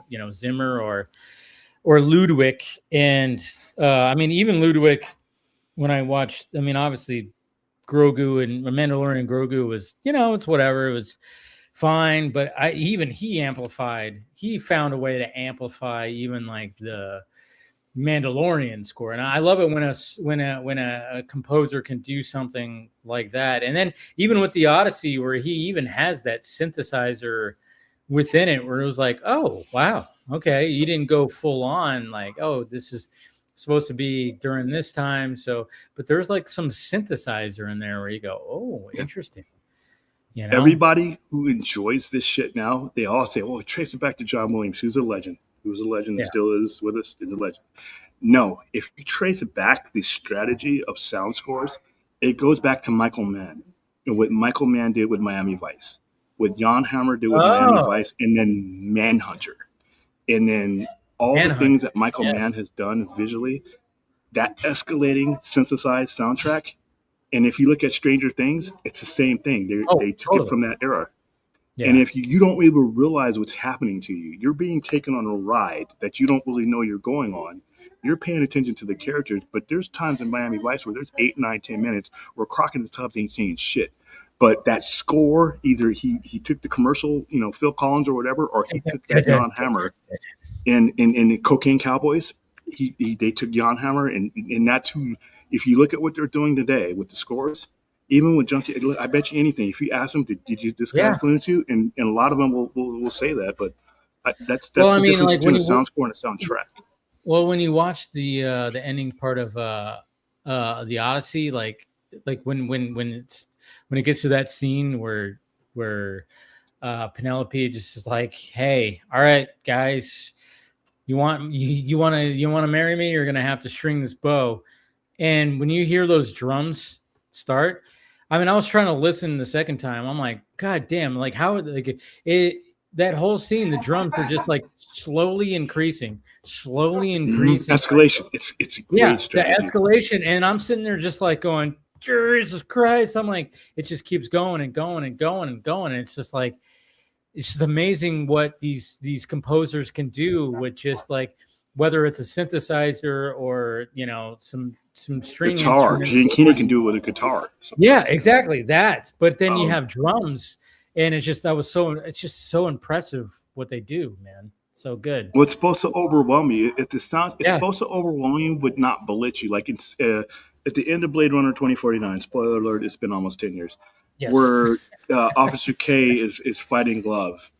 And as the fight intensifies, the blare intensifies. And then there's another scene in Blade Runner 2049, the baseline test.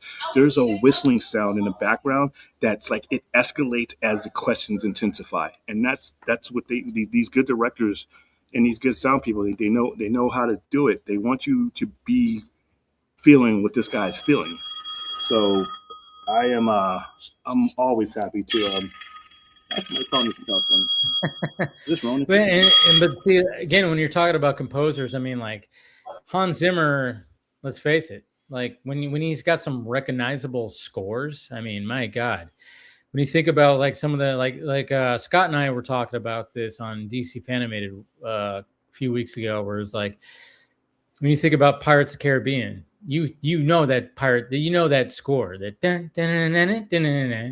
you know, you hear that Hans Zimmer score. I can even hear the one for The Rock and for, you know, Broken Arrow and stuff like that. It's like there was certain ways that Hans Zimmer really capitalized in the 90s into the 2000s, where he was just like, oh, I got this. I understand the assignment. But yeah, it's just crazy. But yeah, Ludwig is becoming that guy. He's becoming that guy. And so is what's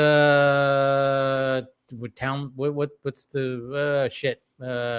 What's his name? The Batman and Fantastic Four and Giacchino. He's becoming that guy too. Yeah. He's becoming that guy too. Giacchino is becoming that guy too. So. Yeah, Batman really propelled him. That sound score for Batman, the Batman is really underrated and awesome. Yeah.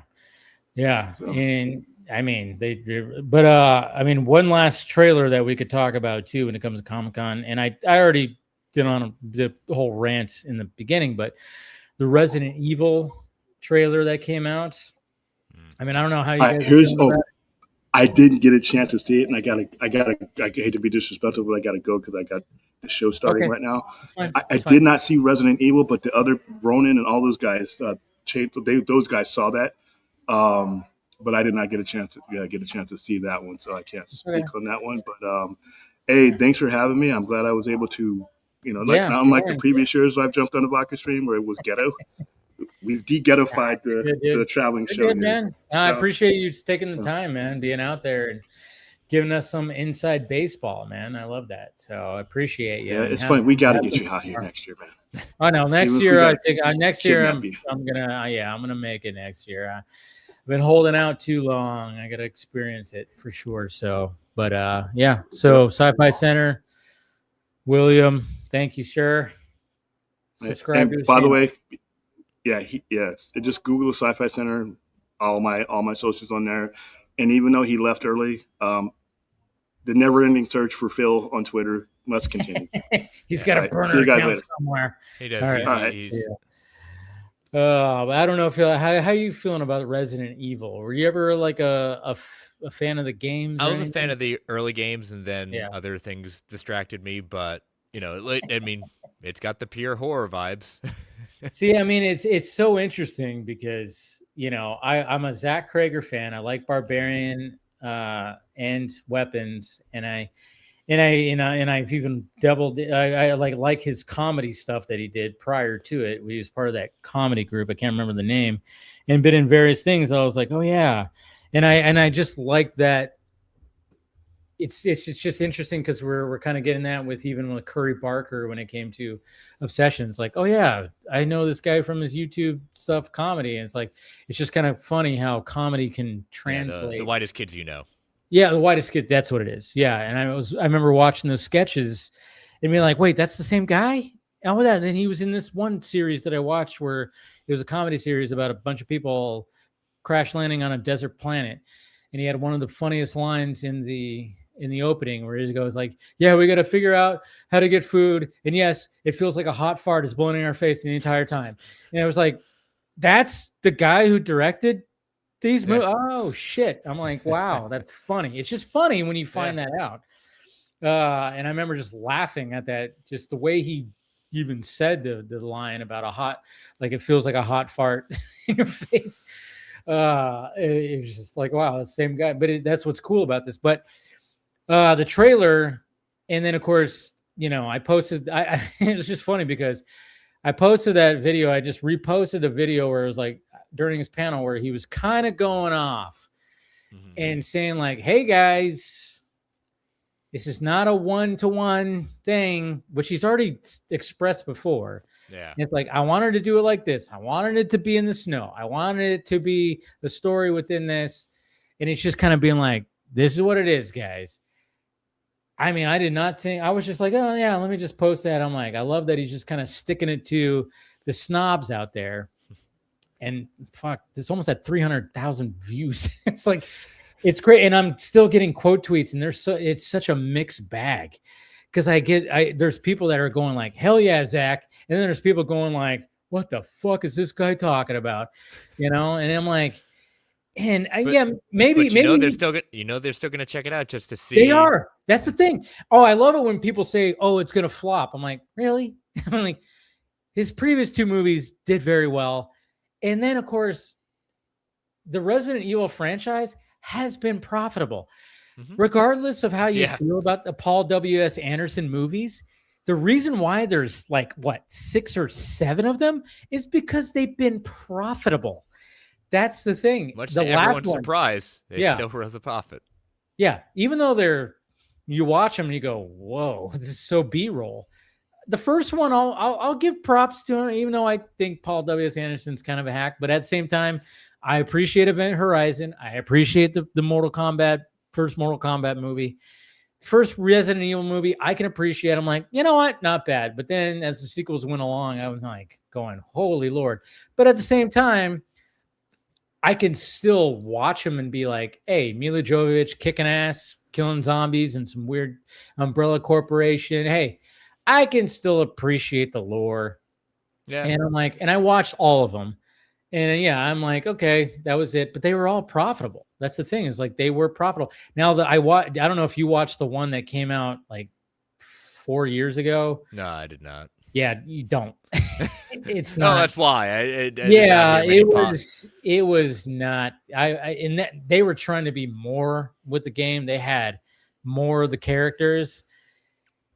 And I'm like, I played Resident Evil, but I was never like an avid player or anything like that. I just had played it. So then, I was like looking, I was like, oh yeah, that character's that. But then it was just so, there's some cool moments. I'll give it that. And there's some video game moments, but for the most part, I'm like, wow, acting is bad. Dialogue is bad. It's not all that. And why not have him the chance to give a fresh take on it and see what happens, See, that was what do you got to lose? It's not necessarily $1 billion franchise in the sense like these movies have to hit $1 billion. Exactly. But I don't imagine this movie was that much north of $100 million. It might be less for all we know. Mm-hmm. So it could, it doesn't need it. And it's so funny too when I posted this and I'm seeing, some of the reactions like, oh, he's just gonna flop, and I'm like going, and then it's like, oh, well, if you're gonna do, why didn't he just do an original movie? I'm like, that's not the point. It's not like he was like, hey, here's a movie about a guy who transports organs and then a zombie apocalypse happens. And then they're like, you know what? Let's slap the Resident Evil freaking IP on it. No. From the get-go. We're going to pull a Joker. Yeah. Exactly. From the get-go, he said he pitched this as a Resident Evil movie. And one of the things I said at the beginning, I was like, I think, especially if this movie ends up being successful and it blows up, which I hope it does. I've always had this idea. I'm like, man, you know what's going to end up happening? Because, we're always trying to reboot IPs and ideas and stuff like that. It's going to get to a point where it's like, we're not exactly rebooting it. We're going to show just another story while the backdrop is the major story that But that's the thing about the lore in the sense of the world building within Resident Evil, the Umbrella Corporation. Like, yes, you have the video games, comics, all and the you have the characters that you're familiar with that you controlled. Yeah. Everyone's waiting for Leon. Okay. Yes. We all are, Yeah. But what if we just want to say, let's establish a new beginning for it, what's going on in this side story, and then pivot to where, people are going towards, and then it's like, try something. Try something different, and then and then of course there was even people like, well, even Paul W.S. Anderson didn't do it. I'm like, yeah, okay, cool, but for the most, okay, whatever. But I'm like, what Zach Krager, like he just said like, well, what if we see Resident Evil 2, because that's where this is, and he's like, what if we see this and it's snowing and it's modern day? We have to bring in modern day. That's what he said in that clip that I posted, because he was like, yeah, doesn't take place when Resident Evil 2 came out.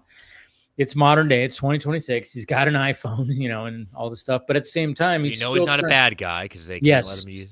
Exactly. And it's like, but I mean, even like in the trailer, it's like, and what he's trying to express is like, yeah, I'm trying to like almost introduce you to a new game where you're watching this character, you're controlling this character. He's got to find ammunition. He's walking into rooms, and then you're seeing Easter eggs. We've already seen from the teaser to this one where there's Easter eggs that Resident Evil fans are pointing out. And it's like, I want to see that 4-cylinder rocket launcher, Yes. It's like and he's even expressed, he's like, yeah, I want to bring the experience, but not doing a 1-for-1 adaptation. You already have that story when you play the game. You play the game, you have that story. Why do you want to see that being retold with, flesh and blood? It's like, why do that? So let's do something like this. And I think I think the pressure is really kind of mounting a little bit on Krager, and maybe that's why he kind of went off a little bit with that clip. But at the same time, I was like, yeah, good for you, bud. Good for you, man. And again, there's something to be said for, the franchise has loyal fans that have continued building this up, and as remakes, revisions, and updates to the games keep on coming up, they're still huge sellers. So, but is it, you go to the general audience, you know what a Resident Evil is? No, they have no clue. Nothing. This is one they like a general audience member just sees, a horror movie. That's yeah. You're lucky if they say that. When my dad saw the trailer, he had no idea what the fuck. Yeah. I was like, it's based on a video game. I'll tell you about it later. It's like, kind of thing. Popcorn. We'll move on. Yeah. I won't tell you about it right now, but I'll give you the cliff notes of what, but it's funny too, because when I posted my tweet and I said like, oh yeah, basically he was like, listen, Resident Evil snobs, I love this shit and I wanted to make it my way, deal with it. That was me just kind of going like, yeah, I see what you're saying, Krager. And so when I've had a lot of people respond to me going like, Resident Evil snobs, you mean like fans? I'm like, yes. Because in 2026, fans have turned into snobs. But the thing is, too, they forget that he's a fan, too. Yes. He's just not like every fan has their own story. I have my own Batman stories. You have your own Batman stories. Like, it doesn't mean everyone's going to respond well to it, but that he's a fan and he's going to have his people that are going to go along with it, people who aren't going to go along with it. Yeah. That's what a fan is. Like, if we all saw the same vision of something, then that would be very boring. Yeah. And of course, everybody goes, not my Evil Dead, not mine. Good. There you go. Whatever. Go back to the video games and you have that forever. You have, I know. And I don't know how many times I've said that to people in my mentions where I'm like, hey, this is not your Superman. Hey, fine. You have whatever your Superman is. You got fucking so much Superman that you can just go back to and rewatch. This is not your brand of vodka. Sorry. Cool. Like, I mean, not to go back to DC for a second. It's just like, the whole Jimmy Olsen Gorilla Grodd, just on paper, I'm not interested and probably will not watch it just because it's just not something I care about. I don't read every single DC comic. I don't read every single Marvel. Like, I'll read stuff that interests me. Now, if it ends up pivoting and people say, no, it's actually really good, yeah, I'll give it a chance if I have enough people that I trust, like yourself or others, that saying, hey, it actually is halfway decent. I may give it a chance, but right now on paper, I'm probably going to skip it. And you know what? I'll be fine. Yeah, exactly. It's not going to hurt you, right? Oh my God. It's like, yeah, I know, but that's the thing. And then I brought up the point. I'm like, this is where AI is going to win in the next 10 years because, I don't like what that person's doing. And then all of a sudden you put on a fucking headset and you're just like, oh, Demolition Man style. Yeah, you're gonna be like, all right, don't show me the Superman movie that I want to see. It's like, and that's the thing. I'm like, oof, we've gotten to that point where no matter what, there's always like and Curry Barker is gonna go through this. And it was kind of interesting that it's going to be his third movie as well, just like Zach Krager. It's like Zach Krager made 2 original horror movies and established a name for himself because they were successful enough. And then all of a sudden he takes on an IP. Curry Barker is going to have that too because, well, I mean, I'm sure that his next movie that's already in the bag that's going to come out next year is probably going to be a hit too. And then he's going to take on Texas Chainsaw Massacre. He's going to have his own take on that. And he's going to feel the backlash to those dedicated fans of like, hey, what are you doing with my Leatherface? You know, hashtag not my Leatherface. He needs to be like just murdering. He shouldn't be talking and sharing his problems and beliefs. And I have a, you know, and even Rob Zombie had that with like diehard Halloween fans. And when I watched the first Halloween movie, the second one, I don't know what he was trying to go for with that. The first one though, I thought he did a good job of showing more of the backstory of Michael Myers. Yeah. I thought that was actually very well done. In my opinion, I thought his first one I was intrigued. I was like, you know what? Of all people, Rob Zombie do a horror movie. Yeah, that's on brand.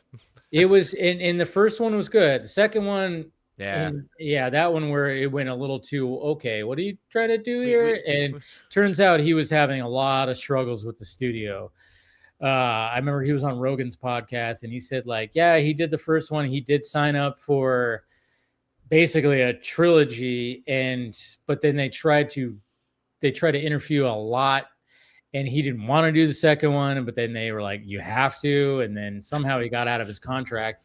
And the second one was just like, he was like, how can I fit my wife in this, you know? And he did with dream sequences that were very weird. but when I hear studios interfering with like horror movies, it's a horror movie. Yeah, it's a horror movie. Yeah, the definition of B movies come from the horror genre. Exactly. Leave it alone. I know, and then you know, it's when you get something fresh like an Obsession or a Backrooms, it's like you worry about these suits that just come in there and like start wanting to control. It's like no. You let the creator of this. I mean, obviously Halloween has been around for decades, and you're not. I mean, obviously John Carpenter is always going to be there in a sense, but you know, but even he can't even keep those guys at bay, you know, because they're the ones that are handling the money and all this kind of stuff. And that's what's, Yeah, I mean, to the point of IP, studio owns it. When it becomes a hit, but God forbid, we don't need an Obsession 2. You know, we don't. You know. Yeah.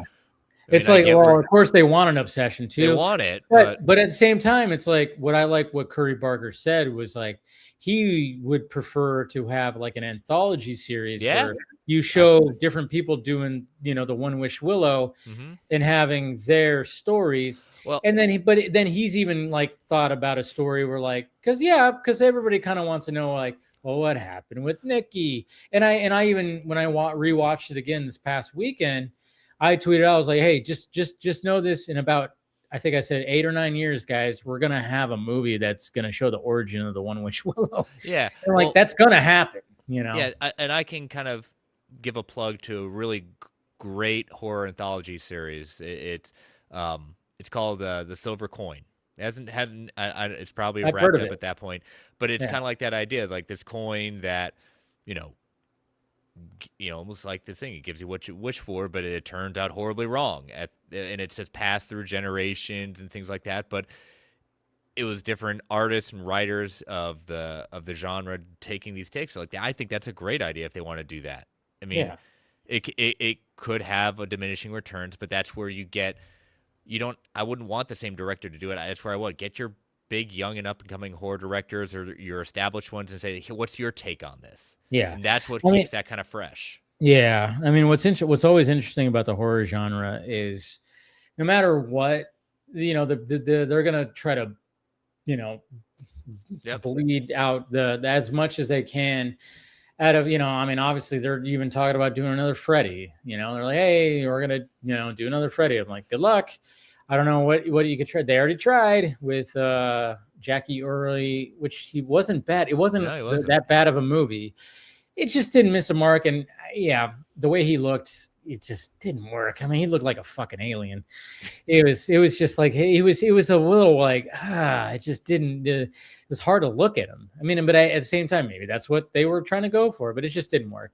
But you know, when you get something like Obsession and Backrooms, and you know, Saw is a good like. Yeah. When Saw came out, it was Lee Winnall and James Wan that wanted to make the lowest budget horror movie that they could possibly make. So how do you do that? Well, let's keep the main part of the movie in one location, you know, and they did it. And then what happened? They were like sequel, then another sequel, then a sequel. And then for the most part, when it came to the initial, like, okay, I can be okay with, because I love the Saw movies because I have such a weird, I have like a love-hate relationship with the Saw movies because first one is just this stellar. I remember being so blown away by the twist ending. I was like, holy shit. Same.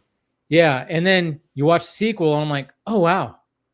Is this gonna be, oh wow, they actually capitalized. Cool. And then even the third one was like, oh, okay.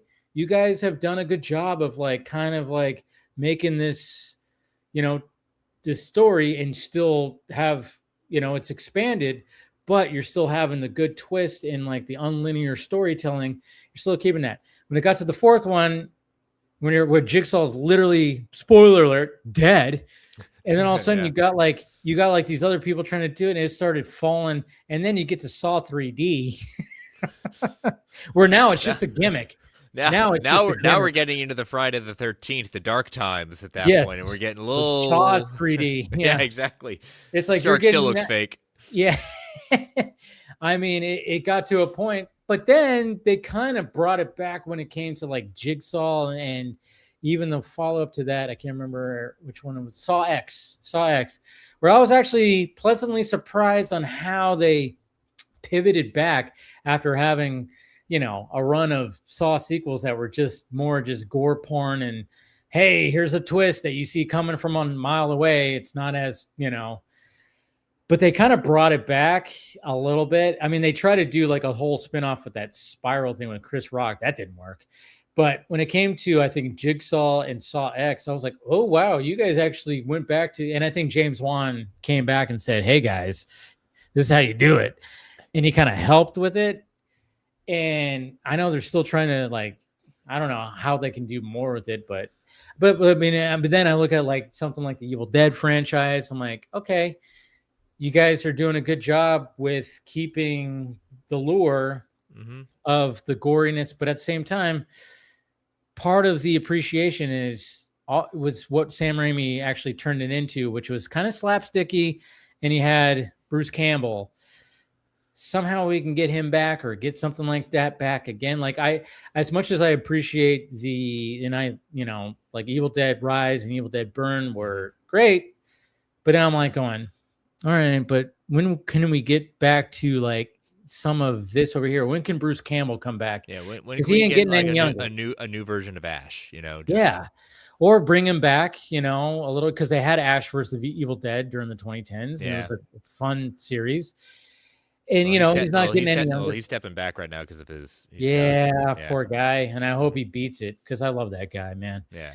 Freaking love that. I don't know. It's just, you know, when it comes to franchise, and I think this is where Feige is kind of getting to a point where, I mean, he's talking about like, oh, we got this until 2042.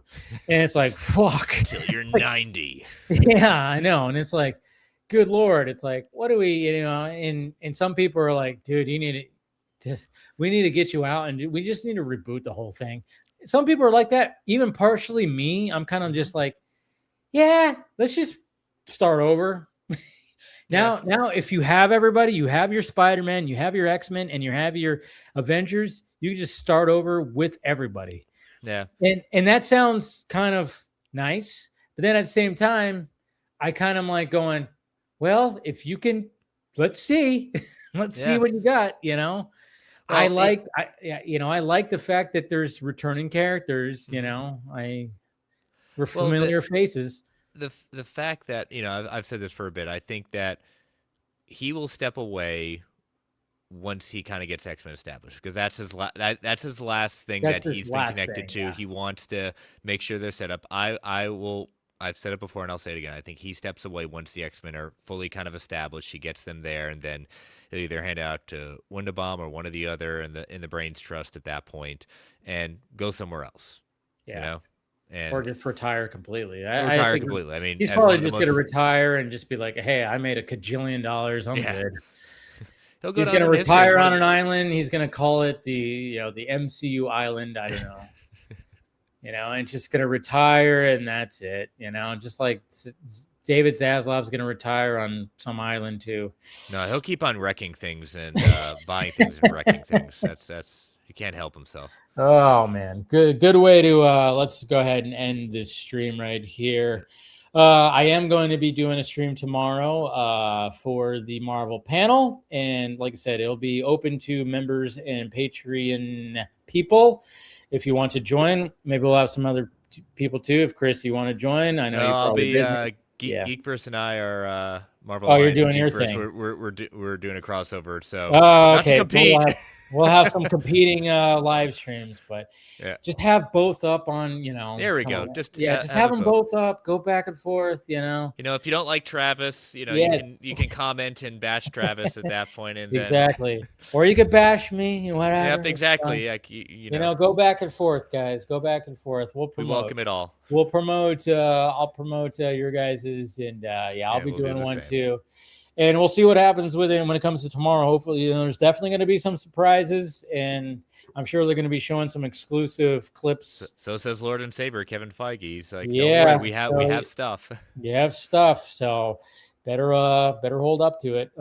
So, anyways, but thank you to, of course, William and Phil and Taladia for being on. Of course, Phil and William being at Comic-Con and giving us some nice little descriptions of what they saw at the Lanterns panel. That's awesome. So great on them. And Chris, obviously promote whatever you got to promote. Yep. As always, thanks for having me on. And you can follow me on all the socials at Chris Balga. You can catch me every Thursday night, 9:10 Eastern Standard Time on Marvel Alliance and the Geekverse Podcast YouTube channel. We just dropped our recent episode yesterday or today about episode 6 of X-Men 97, broke down the Avengers Doomsday trailer, the Wolverine game story trailer. Next week we will be, for the first time ever in the history, since David and I both got tickets to see Spider-Man on Wednesday, we'll be dropping our review Spider-Man Brand New Day next Thursday at 10 o'clock Eastern Standard Time. So check that out. Love it. All right, guys. We love you. Of course, thank you again to Phil, William, Taladia. Thank you, Chris. And thank you guys. And I'll see you guys tomorrow. All right. And we'll talk to you later.